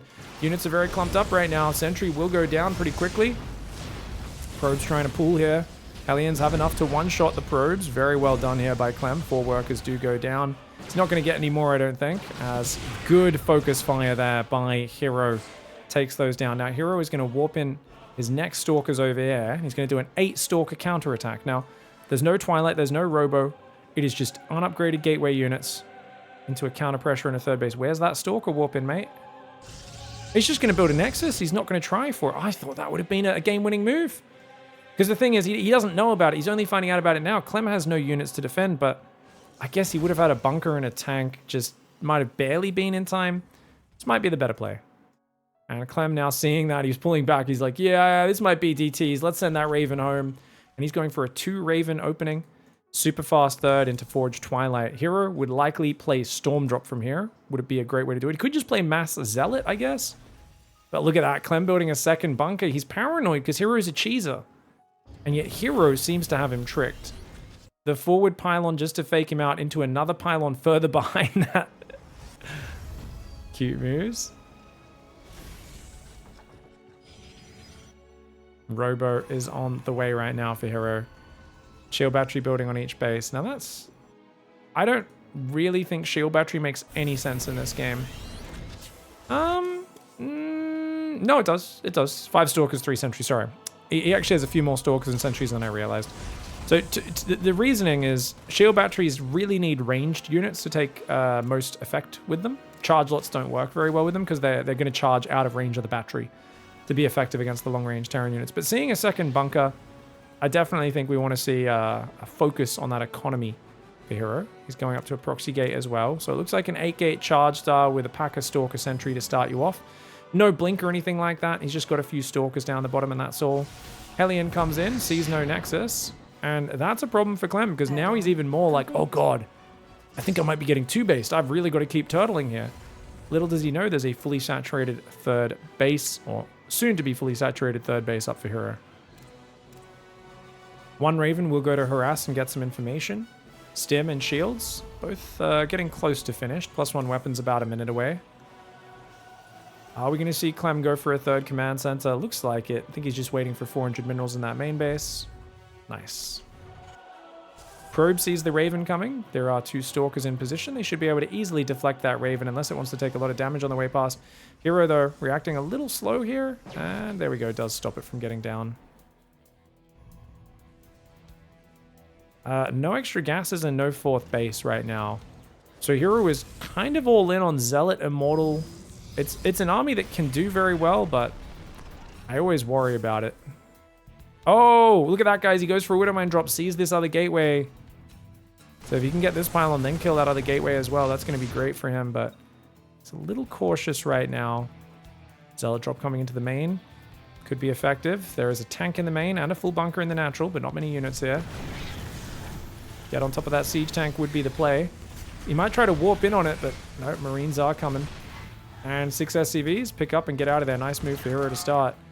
This is where I want to see herO take a few gases. Cannons well positioned. We'll deal with those Widow Mines. Oh, no need to warp in units there. Don't know why he did that. Could have just pulled away there as the cannon was going to deal with it, but herO sacrifices a Zealot and a Probe. Not too bad to limit what that can do. Hallucinates a Colossus and shows it to Clem on the front. That's very cute. Still no 4th base. Still no gases. And he's on 8 gateways, but there we go. Okay, 4th base, rich gas going down. I like that rich gas. herO spending his money on, I guess, Zealots right now. He's got Immortals and Stalkers down here. His army's kind of spread. He's still got Stalkers on the bottom as well. I don't feel his whole army's together right now. The Prism could be very effective. The Viking is chasing it away right now. Good pullback with that Prism. Could use that to flank the army with a Zealot Warp in as well. But if you're fighting head-on into Biomine, this composition's getting really bad for herO the longer it goes. Clem's patience is something that's very frightening. Because Clem's just going to build up an army that counters Zealots, and herO has not started Templar Archives, no Robo Bay, no transition power. He's looking for a Zealot counterattack to buy time, but of course he has to run away here. Oh, doesn't save that. Okay. Army's going to counterattack up here, at least the Zealots will. herO's trying to pull back. Clem is very happy to just chill and macro because he's got so much faith in his late game and the advantage that he has there. herO, especially on a mass Zealot army, is kind of stuck on this basic army composition. Trades a few Zealots for Widow Mines, and here we go. Big attack on the front. Anti-armor missile goes in. Only hits a few of the Zealots, though. The sentries and the battery overcharge could be big. That tank is very far forward on the front line. He could definitely kill that with the Stalker Immortal. The tank pulls back. Good positioning by Clem to pull away from that scary point. Robo Bay is there. Warp Prism makes some Zealots on the front line. Bunker will go down. Remember, the Vikings are here, though. Those Vikings will shut it down. Marine Marauder runs backwards, and the Widow Mines cleaning up some of the Zealots, but the Widow Mines will get taken out steadily. Stalker, Zealot, Immortal here. Can you take down this gigantic army for Clem? I don't know, herO. herO's taken such a long time to get splash damage. I always feel like if you go for Storm, you can have really good roaming map control. This army is mostly Zealots right now, and they're all kind of stuck behind each other. Anti-armor missile on the Stalkers. Nicely done. Plenty of medevac energy. You're not really going to bait over-stimming out of this Terran army, and without the ability to chip it in with Colossus, there's no ability to go in and out. The Bio getting such good trades right now. There's no splash damage. Clem with the anti-armor missile and the auto turrets. His Bio Ball doing very well. The Zealots do come in from the south. But dude, the firepower of Clem is next level. It's equal upgrades 1-1 versus 1-1. The Vikings have landed. The tanks are still alive in the back. I don't know where that second tank came from. I guess it must have been just at home defending this whole time. He's been producing Widow Mines for a little while. Second Engineering Bay Armory and a Ghost Academy is on the way behind this. Clem here really in no trouble at any point in this game. Playing such a standard, careful game. And this has been the difference maker recently for Clem. It's so hard for the Protoss player to tell if he's going to attack or not, and he's so good at realizing when to attack and when to defend. He just kind of goes, you know what? I think you want me to attack. I think you're herO and you want me to step out there. And he just doesn't. He just waits till 10 minutes, waits so long until he has a giant army, until the Zealots have passed their expiry date, and herO finds himself with splash damage way too late in this game. Tank does go down to the Immortal, but the Colossus falls to the Vikings. The Immortal goes down to the Marauders, and that is going to be a win for Clem. A pretty simple game. It felt like herO did a good job of hiding what he was doing. I liked his opening, but he just kept expecting Clem to push, and that push didn't come until much later. then he wanted it too. And of course, the gamble there a little bit against a player like Clem. He just seems to have a good spidey sense for knowing when to attack and when to defend. And it's almost an anticlimactic game because I was like, man, I thought herO got in a pretty good spot. He had the third base up. He scared him a bit with the fake pylon up there. It was a really cute opening for herO. It's a shame that he's not able to convert this into a macro game or a big giant all-in or something like that either, but it is what it is. Clem looking fantastic and just getting himself far ahead in this one. Widowmine's getting set off on rallying probes, but Clem has this in the bag. The supply difference is just far too great. Remember, neither side has had to use their revival yet. After this, if herO loses and he then takes the next map off Clem, both sides will have to revive. At which point, Cure, Clem, herO, Dark, Oliveira, who is getting revived there? Maybe Elazer as well. It's not like there's a 0% chance Elazer gets picked, just unlikely. Nexus, oh, EMP there as well, depowers it. The Vikings, the Marines, the Marauders forcing the probes to get pulled, even an Observer getting picked off, and the dregs of Protoss getting cleaned up. herO is still microing it out. You got to admire a man that fights till the bitter end. Some people say, oh, this is BM, you've got no chance. You never really know the full situation, and sometimes you just want to micro it out and see what you can make happen. Crazy comebacks don't come to a player who taps out easily.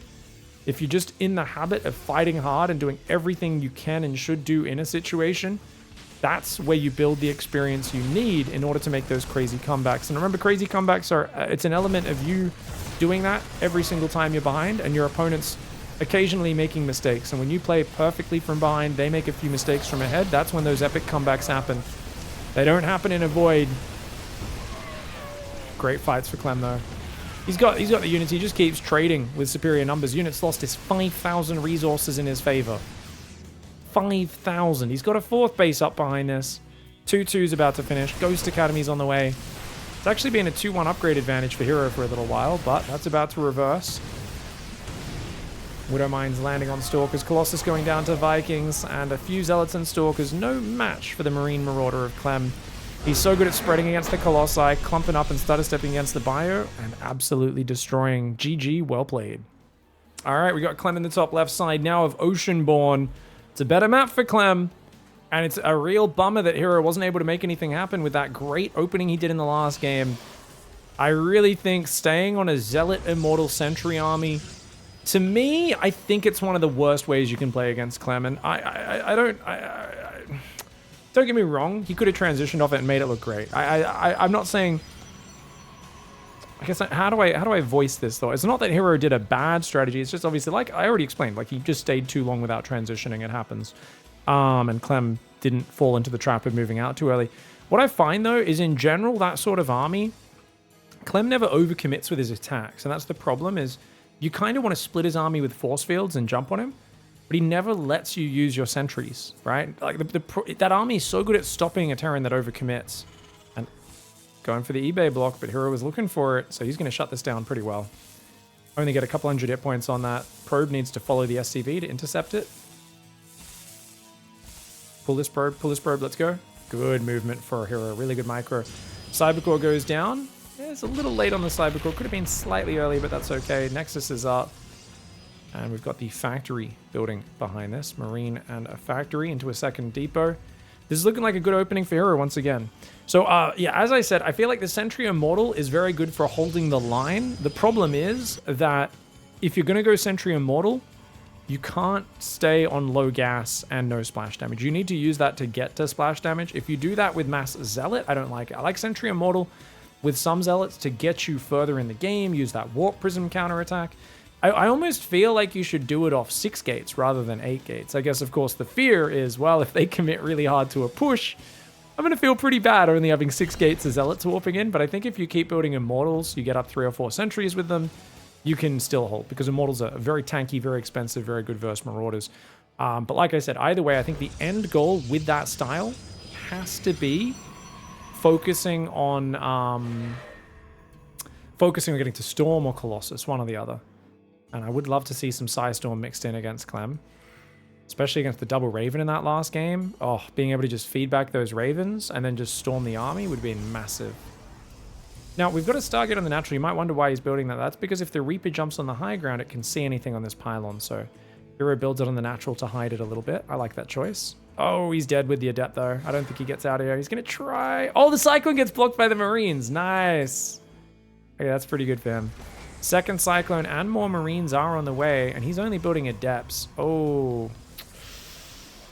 I really feel you need to build Stalkers here, because if he keeps rallying Marines and Cyclones across the map, yeah, battery is good, but Adepts do very little damage. So I think herO should be okay either way, but not having a Stalker means it could get a bit annoying. Oh, we didn't break the lock on. Oh, a little sloppy there for herO. Pulled back just slightly too early with that Adept. And he's going to try to think about shading on top, but that would be a dangerous move. New Cyclone and more Marines rallying out. Second and third barracks are on the way, and the command center will float to the natural. Second Phoenix is almost out, and he should have enough money for the third Phoenix. There we go. Great macro for herO so far. He does need another pylon, though. Looks like a Phoenix Colossus style is what he's aiming for. Guess another pylon up here would be good. That'll do. Got a little seahorse here, guys. The map is Team Liquid favored. That's definitely not a seahorse, Pig. I don't know what you call this. That is not... that's a sea worm. It's not a sea... It's a seahorse, but rather than being vertical, it's like it's rotated horizontal. It's leaning forwards. Yeah, for sure. I think it's like a unicorn, right? Is the Team Liquid logo. I think it's kind of like a unicorn type thing, so... Could argue that's favoring them.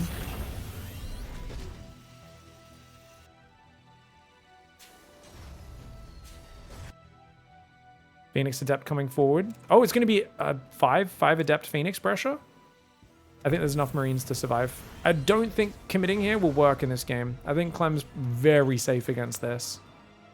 Phoenix harassing the main, then shading in, maybe could work.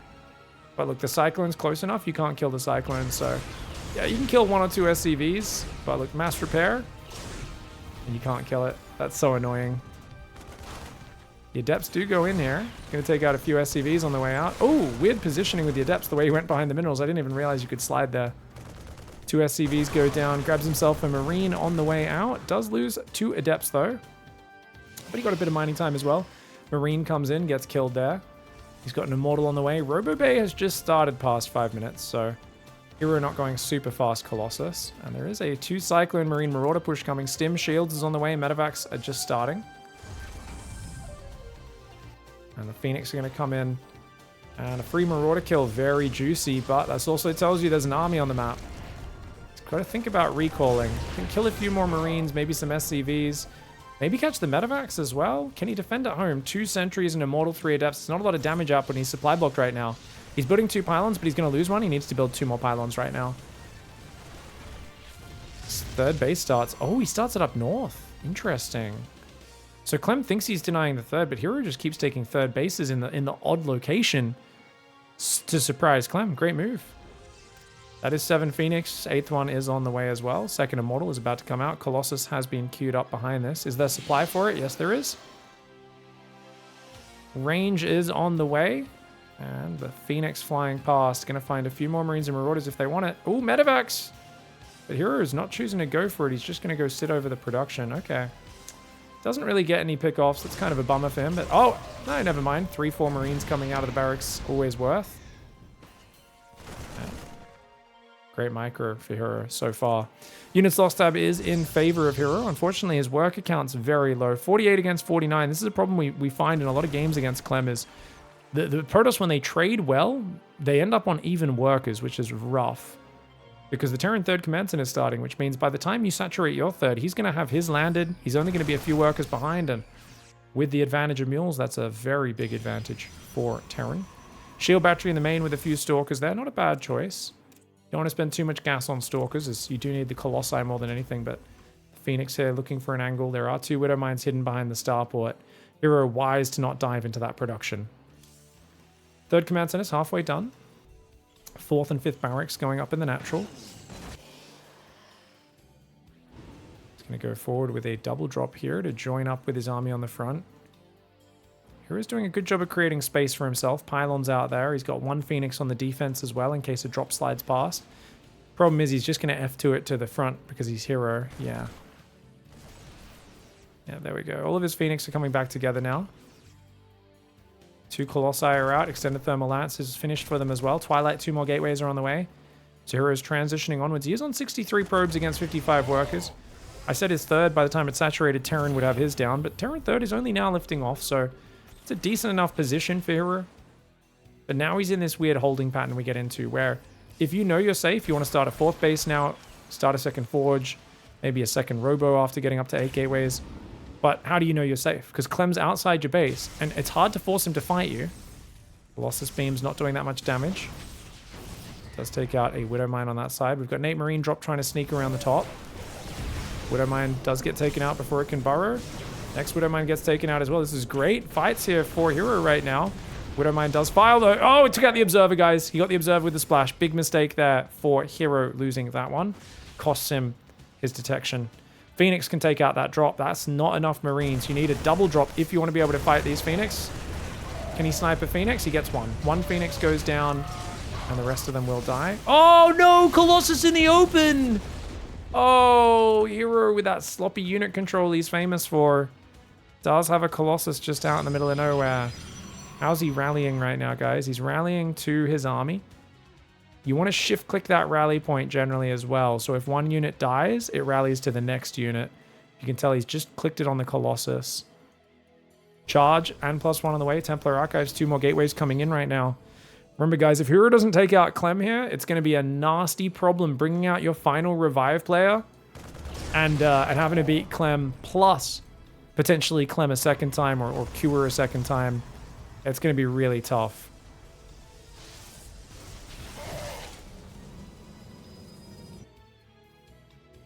Man, I'm already thinking about that. If we do get to both sides reviving, who gets revived for both teams? I think we might see a hero Clem rematch. Be pretty likely. Widowmine gets picked off. Armory's not quite done just yet, but Ghosts are on the way. And is that a 4th command center? Yeah, Clem has just decided to slow this game down. He feels so confident the longer the game goes. And that's the thing is, where's the 4th base? It's only halfway done. Remember, I was saying a minute ago, you want to start the 4th and the 2nd forge.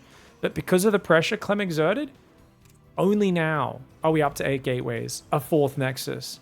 And we're still on 69 probes. Whereas if hero was already up on 74, 75 workers for the last 30 seconds, 2nd forge already started +1 armor, 2nd robo already on the way, you can really see how he could already be a little bit further in this game. Now, I personally think Psystorm is the most underrated ability in this matchup. I wouldn't mind him going for Storm right now, but I've got to imagine those are for Archons, and he just hasn't remembered to morph it just yet. There we go. Yep. 4th base mostly saturated. Zealots run in. They do get defended. One of them does stay up there to try and kill the turret. You should be able to burn it down. Yeah. But 3-4 Zealots for a turret's not a great trade. 1 Zealot does survive. Units lost time 300 resources in favor of hero. Of course, those Phoenix added a lot to it early on. Blink is on the way. +1 armor has started. And he's going to 10 gateways or 12 gateways. Whoa. He's going to 14 gateways before 2nd robo. So hero's just going to try and build Immortals to add to his 3 Colossus. And then just go mass Stalker Zealot overwhelm. I mean, this army is super inefficient. But if he gets the correct engagement, can avoid the really bad EMPs and Widowmine shots, it can work. There's only 5 Widowmines on the map right now. So I would say a few good Widowmine hits on your army ruins the style that hero is playing. But if you can avoid the Widowmine hits, only take EMPs, then he could do this. It is a pretty scary Protoss army. But the longer it goes, the better the Terran army is in comparison. There are 12 Vikings, which should eliminate the Colossus and the Phoenix pretty quickly. 5th command center building for Clem right now. Clem's got 2 upgrades, 3/4 of the way done. +1 ship weapons as well. Oh, Clem's looking for a fight. Lands a few decent EMPs. The Phoenix jumping on top of those Vikings, though. The Archon's chasing. I think this is a good chase. Hero needs to blink forward maybe and chase him, but he doesn't have blink ready just yet. He's going to spread out and go for it again. The Archon's, the Phoenix, the Stalker's trying to get hits off, but the Viking stutter step is so good. This is actually one of those things. Making the Vikings more microable helps Clem and Maru so much more than any other Terran. It's a long time ago that change happened, but Clem's Vikings are so powerful with his micro. His ability to shoot and move is so smooth ever since they changed that attack point. Oh, Widowmine's landing big on the Phoenix and Stalkers. The army getting choked up. The EMPs are massive. herO's got a Warp Prism on the front. He's got massive warping capabilities, but he just can't get rid of those Vikings. They're so smoothly microed, and that is something only Clem is able to do. Vikings, finally, a few of them start to fall to the Stalkers. There are still 2 Colossi there. Warp Prism's just behind this army right now. Protoss is falling in army supply. It's even army supply right now. EMP's all over it. The Archons, the Immortals, all out of shields. More Stalkers and Zealots are coming in right now. Terran army is not that overstimmed. It's a bit damaged now. The Marauders are definitely getting weaker and weaker every time a stim happens. If herO can bait out one more stim, the Medivacs will not be able to heal it up in time. This is actually really good micro for herO, forcing the old in and out over and over again. He's got another Colossus and a 5th base on the way, as well as a +3 weapons attack is halfway done. But it looks like he might have to fall back. The 2/2 Bio Ghost Viking hanging on. Clem is permanently maxed. And we're still not going a second robo. He's building sentries right now. Remember, guys, warping in sentries is what you do when you're ready to type these 2 letters into the chat. I've seen people come back with it, but it's a crazy choice, in my opinion, to waste gas on sentries at this stage of the game. He does have a lot of gas in the bank, so herO maybe not caring too much. They could save his bacon, but 1 EMP, and those become useless units. +3 attack on the way now for Terran. +2 armor does start up for herO. He's making High Templar against a mass Ghost army. Archons are not going to cut the mustard. herO is investing right now into scanners and printers, guys. He's basically like, guys, the fax machine. There's this new thing, the fax machine. We're going to use it to defeat Terran. We're going to make big bucks. Trust me. Fax machine and pages. That's what this army is. If he wins with this army, I'll be very impressed. herO has a worse quality army, but the Zealot splash, the Zealot attacks, the Colossus splash was pretty good. There's 3 Colossus back in here. He's actually surprised him with a few more Colossi off just a single robo. I mean, herO's actually keeping the fight kind of close. There is still a lot of splash damage available. There's not many EMPs. The Archons do disappear to those EMPs. Vikings gunning down one of the Colossi, another one getting low. The Bio Army pulling back. The kiting showing us just how efficient this is for Clem. His supply constantly ahead. He's now 4,000 resources ahead, and the units lost as well. I like the way herO tries to set up a concave, but it's going to be pretty hard right now. Trying to pull back the Archon, Colossus, Zealot, Immortal Stalker army. It's not being efficient enough. If the Vikings had been removed, it'd be a different story, but there's still 11 Vikings, and there's no Colossi left. With 3-3 on the way, herO needs to go to plan B or C. But remember, this is herO. herO's late game usually consists of one plan, and he will die. He will try to make it work or die trying. He will just try to keep pushing this army comp. He's still making sentries. I mean, I love herO so much as a fun, aggressive player, but this army comp isn't it. Where's the 2nd and 3rd robo? We've seen Harston beat Clem multiple times with triple robo. We've seen Classic do it as well. I feel at this point, you got to make a swap up. Maybe Storm. I wouldn't mind Storm. I think Clem is showing that he's impervious to this army. Now, don't get me wrong, herO still has a lot of army, he has a lot of income coming in. It's just every second that goes by, we've got more command centers, we've got 3-3 Fusion Core. I've been very much commentating this with a herO bias, talking about how he can win. Why? Because Clem is a massive favorite in any match he plays right now against pretty much anyone in the world. He is so on form. 2nd robo does go down for herO. It's just, it really, that's the big question mark. For anyone looking at this with a deep knowledge of StarCraft, they go, how do you get Clem off the board right now? It's difficult at this stage of the game. With mass command centers coming in, he's going for +2 range liberators. It's tough because this army could crumble at any moment. You're on mass Zealot, some Stalkers, some Sentries. There is a few Immortals and Archons and Colossus, but remember, you got Vikings to deal with the Colossus and the Prism. EMPs deal with the Archons. The Immortals aren't that strong a core behind that. Gets a Ghost. Good blink forward. I do like that micro from herO. He's trying to kind of catch Clem, but Clem's micro. He just slides away. He never lets you land extra hits. Anytime the army positioning is good for herO, Clem slides away and disengages. But, you can't push in there as herO. Good choice to pull back. Good choice to pull back. If he went in there, he would have lost his whole army. I like them moving around, looking for good angles, but he's got to be careful. He's also got no observers on the map, so these Widow Mines, he actually can't clear them up. Now, there is a 2nd robo, but... oh, Vikings do come forward.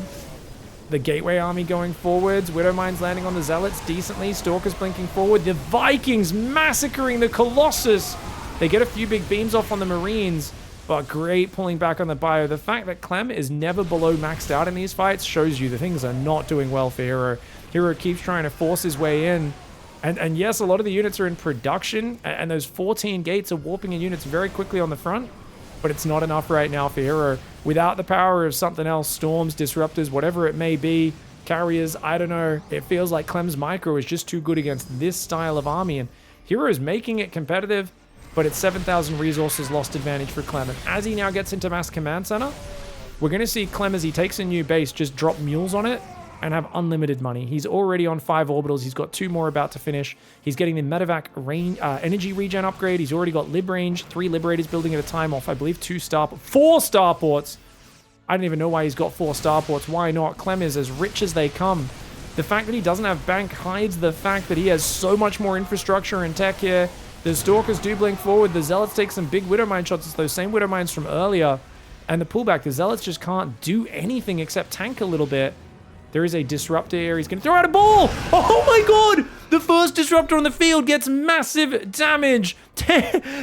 11 probes have gone down to a Liberator in the south. Turns out he should have built disruptors, guys. Well, the first disruptor is the most surprising disruptor and therefore the most effective. I doubt future disruptors will be that effective. But look at the income right now. 3,300 minerals a minute. And how do you deal with this? You need to use your Stargate from earlier, build a Phoenix and rally it over there. But herO hasn't looked at home in the last 5 minutes. I bet you he hasn't even transferred workers. He's just been microing for 5 minutes straight. Look, his natural, massively oversaturated and mining out of resources. He hasn't transferred workers, even though he's got plenty of space free over on this new base. He's now building a Phoenix and rallying it there. Disruptor gets another great shot. Look at that, 17 kill Disruptor already, guys. The Disruptors are great, but herO is way down on bank. He's way down on supply as well right now. The Widowmine's getting some pretty good shots right now, dude. It looks good positionally, but I look at the supply and I can't feel like I just feel like he has no chance at all. Look at the supply. The money is so much lower for herO. He's right now, we're watching a rat pitting a giant cat behind a door, and he's going, I got him pinned. At any point, the cat can kick that door down and swipe the rat to pieces, and that's Clem is the cat in this scenario. herO's army, he's got a few disruptors coming in, but he doesn't have any money to remax his gateway units. He's got a lot of bases coming in, but losing that mining on that bottom base is a problem. Phoenix is now dealing with him. Oh, the bios gets rid of a disruptor, and he makes him panic shoot 2 more. Phoenix finally cleans up the lib. He's got some Zealots coming in on this side. They might be able to do a disruption, but look at that. Marine Marauder Ghost is on it. Oh, Clem actually F2s to the front a little bit, so he does let those Zealots in his third. Nice run by for herO. There's so many libs. The libs aren't sieged right now. Funnily enough, the libs could easily take that position. He has to go left, does herO. Oh, there's so many libs. You can't fight into that. Get out of there, herO. herO right now in a very bad position. Oh, no, herO, get out of there. Get out of there, man. Oh, he's getting wrecked. That's it. The giant amount of infrastructure, the mass range lib finally paying off. And it's all but over. The disruptors cannot land. And that is Clem looking unstoppable in this matchup. He's looking fearsome in this matchup. You know, if there's one small change I want to make for this matchup, balance-wise, I'm thinking maybe we revert the Viking micro ability. Because as good as that was, I feel like Clem's Vikings in this matchup are actually unfair. If we want to make a small change at some point, if like at the end of this year or whenever, when Clem wins 7 tournaments in a row, I think maybe just put the attack point statistic back up a bit higher on the Viking. I think it was MaxBax who suggested that initially after getting wrecked by Clem a few tournaments in a row. Anyways, great micro, great defense, great macro for Clem. And he just looks so chill. That's the thing, is like, it just feels like there's no pressure on Clem to attack into a guy like herO, because herO can't really beat him in late game. It feels like Clem is unstoppable the longer the game goes, and herO needs to find a way to get his respect in the late game, or Clem is going to keep on smashing. Now, of course, that doesn't give Clem an extra point, guys, but it eliminates herO. So Clem stays in, and now DKZ has to revive a player. Oh me, oh my, they're bringing out Oliveira. I was talking about this earlier and how maybe they would bring out Oliveira for the TVT because Clem seems so unstoppable that you want the mirror matchup against him. Just a normal man. A normal man that became the world champion last year. One of the biggest Cinderella stories. Probably, I would say, the biggest Cinderella story in all of StarCraft 2's history. Clem in the top left, though. This man is looking Chad mode. He's looking unstoppable right now, man. And he just needs to win one of these maps. Because if he wins a map and then loses a map, doesn't matter. They win. They still win, right? So I wonder if Clem wins the first map, they probably still play the second map, right? Even though there's no way DKZ can win because it'll be a 4-3. It'll be decided. Because basically, Oliveira needs to win 2 maps in a row versus Clem to both get a point, tie up the series, and deny Liquid from getting a point. And then he needs to beat their revived player, which is probably Dark. That's going to be pretty tough for Oliveira, man. Because, yeah, because if you don't... I guess as long as he takes a map off Dark. So he's got a 2-0 Clem and then take a map off whoever gets revived. Sorry, did I just say Dark? Dark's on his team. It would be Cure or Clem. Wait. Can you revive Clem immediately after, even if he plays in the third match? Or is there a rule against that to stop the same player getting revived instantly? I wonder if that's a rule. Probably be Cure versus Oliveira, which is a pretty tough match. Chat says you could revive Clem. That's actually absolutely allowed. Man. I know that once you revived a player, you can't bring them out in the ace match. But like if it goes 4-4 and you have that single ace match, you can't use the same player that got revived for the ace match, but cool, man. All right, Reaper's on the way here for Clem. He's going to go Reactor afterwards. Double gas build for him. Oliveira going 1-Rex expand. Reaper into Marine. Oliveira, he's got the weight of the world on his shoulders right now. Fighting for Dragon Kaizi Gaming. Used to be Dragon Phoenix Gaming and Kaizi Gaming separate. They joined forces about a year ago. Been a really cool roster to follow since then.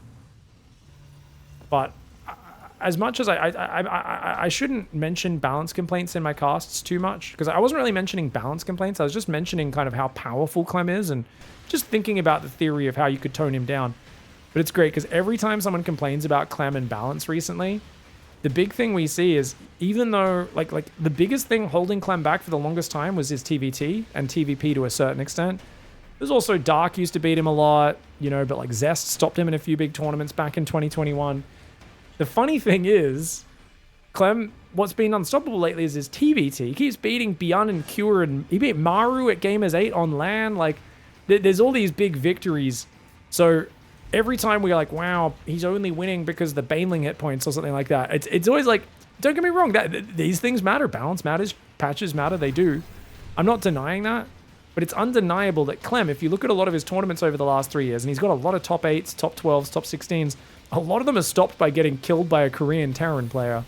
And he's been beating those Korean Terrans really hard recently. We've got a Chinese Terran in front of him right now, a very good TVT opponent.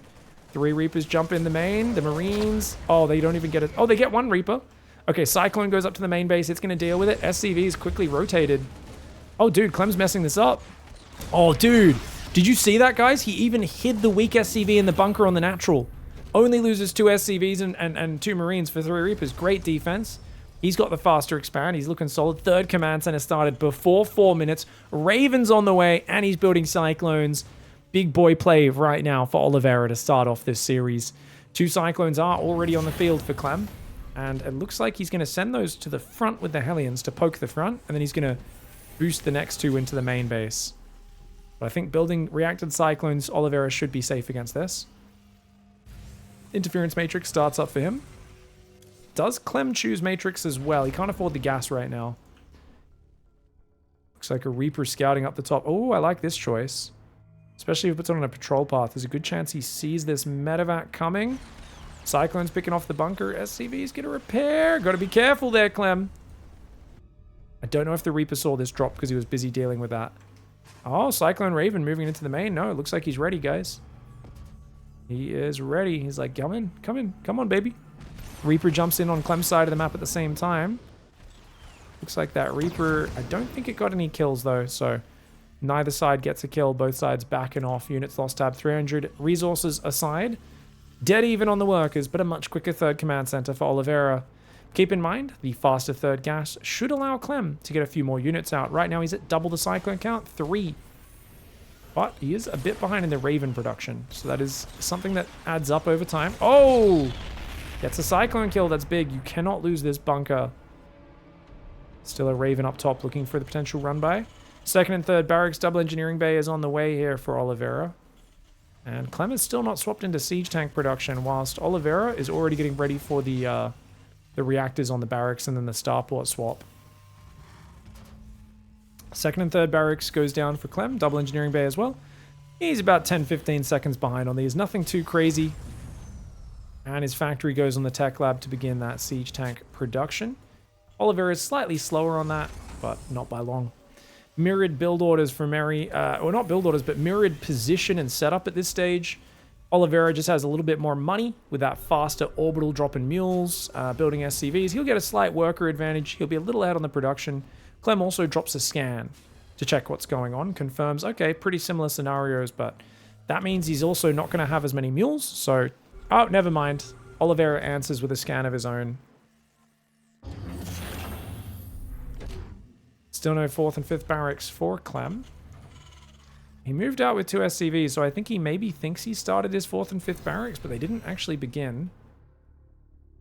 Oh.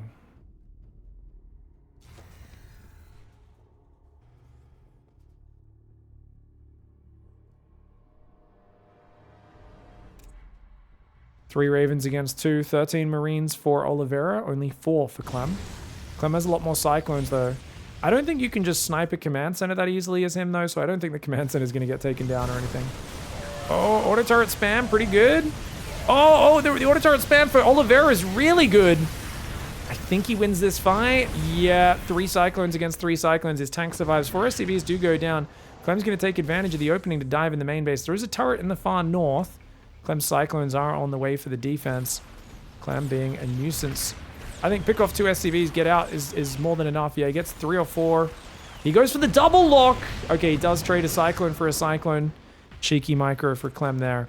1-1 upgrades for Oliveira are further along, as is his combat shields. Armory goes down for Oliveira a little bit later as he was distracted by that attack. And he's now down on the workers, so Clem's aggression favoring him. Still down on the Marine count. Both sides have a single Raven with Matrix. Very even overall, though. I say that. The army supply is quite far ahead for Oliveira. He's got a 4th and 5th barracks with a reactor here. And he hits a slight supply block, but his depots are finishing. 4th and 5th reactor a little further behind. Oliveira's Marine count will remain in this game. It's going to continue for a while. And that does give him the chance to get aggressive, potentially break Clem's setup. Where's the depot production, though? He's a little slow on these. Interesting that he's building a little mini depot wall, I guess, just to slow down Marine run-bys at his 3rd. 4th command center on location. Oh, I love it. This is my favorite expansion pattern. Oliveira agrees. Oh, Clem's diving through the middle. Oh my gosh, get him, Ollie. Get him, Ollie. Ollie comes in with the Sanger. Oh my god, sandwiching the army. Nicely done. Gets a lot of those units. The medevacs get out, but the Marines definitely don't. Interference matrix, and he's just going to stim for the win now.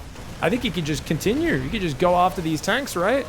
He's going to go in forwards. Oh, maybe overextending a little bit. I think a pullback's just fine here for Oliveira. No reason to force the issue. He clicks the command center, though. Oh, he goes for broke. Big overextension. He takes massive tank shots, loses a lot of his Marines. Raven throws down an interference matrix. Clem's going to try and break it. Is that the right play, though? There's still 2 tanks firing, and Clem's dead. That's a break. That's a successful break. Oliveira still has Marines rallying in. He's still got 2 tanks on the front. As long as these tanks are in range, oh, they're not in range, actually, of Clem's tanks, but Clem trying to land the command center ain't going to work out. There's too many Marines coming in. Oliveira takes the map and ties up the series 3-3.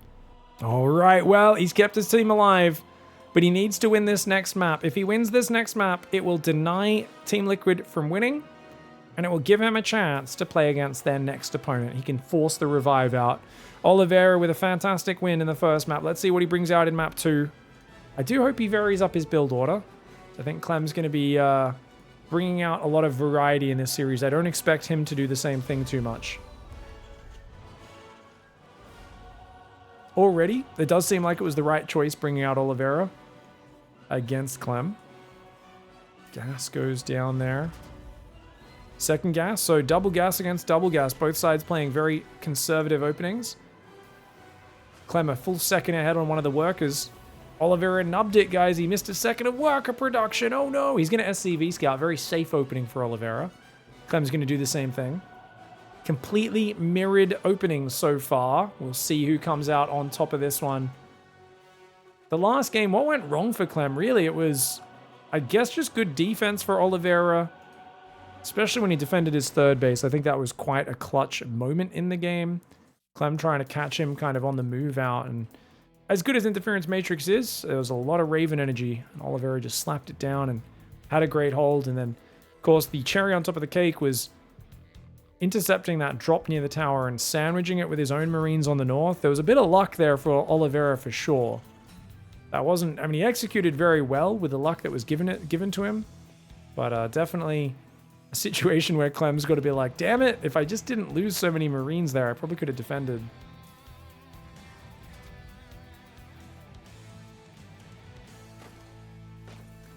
A lot of people in our Twitch chat have been talking about how in Alberta and different places, it's like almost minus 50 in some places, minus 43 Celsius. Different people in the cold. It's so bizarre because it's been almost 100% humidity yesterday. Where it's like, come on, and then it rains a little bit, but then it just still, not enough. It's still really wet. Oh God, is he going to get that? No! Oh my God, Clem, you savage! Oh man, now he's going to get the SCV building there as well. Oh, this is huge. That's huge. Gets a Reaper, gets an SCV, denies the natural. And now Oliveira has to keep an SCV down here. Clem, you dirty boy. Just wins the... I just didn't think for any moment that he was going to lose the Reaper, but Clem's micro is so perfect. He gets the shot off and keeps moving. And you know what? It's really hard to do that because you need to actually leave the Reaper attacking for a fraction of a second longer. Like, you don't want to just start attacking and immediately right-click, or it only does one of its 2 attacks. See, it has 2 pistols, and there's a very slight delay from one shot to the next where it goes bang, bang, bang, bang. And if you just start attacking and already give it a move command, it'll only go bang and then start moving, which means it only does 4 damage rather than 8. But Clem has this perfect rhythm of like barely letting it stop to shoot and yet still letting it get the full shot off. His timing is perfect. And this is obviously going to be playing with lag as well. It's US. It's going to be on the US server between these two, one in China, one in France. So they're both playing with a little bit of latency. Oh, good Cyclone move out though, but great pullback by Clem. Would have been good if Oliveira moved forward with the Cyclone in front to get a lock on. Could have picked off a unit, but Clem maintaining station outside the base. He's going to go for the Reaper Hellion multi-prong again. Reaper's in the main. Clem quick to respond, but he's got to split his units up. Starport SCV goes down. New SCV gets put on it on the natural. The Hellion Reaper fighting there. Good skirmish. 2 SCVs do go down. And Clem gets a Hellion. Loses a Reaper for it. Technically, you could argue the Hellion's the more valuable unit because as the game goes on, it's usually about which of those units is going to tank more. 60 hit points for a Reaper, 90 hit points for a Hellion. So you'd rather keep the Hellion alive because neither unit's going to be a big damage dealer in a later fight. They're just going to absorb more tank shots and more Marine shots if you've got Hellions up front. That's the first time I've heard about Reaper shots, says chat. Same with Thors, same with anything that has 2 attacks. Oh, actually, I think Phoenix shoots at exactly the same time. But like, yeah, Thors go bang, bang, for instance. You can see them go bang, bang, one side, then the other, so you can interrupt that shot as well. Queens, I believe, are the same. Yeah, because Queen kind of goes 1 needle, 2 needles. Against ground, not against air. A couple of SCVs do get picked off there. Thank you, Boji, for the sub. Appreciate that. Cyclone coming in, picking off a few of these. Oh, the SCVs. Does he just not have anything? Oh my god! Oh my god! No! Oh my lord. 2 Cyclones and a Raven at home. Clem's got to pull up his ramp. Clem's got to get out of there. Okay, maybe if he gets the SCVs in front, but he's going to lose a Cyclone. Uh-oh, if Oliveira can take out his Cyclones, this could be a game winner. The Hellion and the Cyclone ruining Oliveira's economy behind this, though.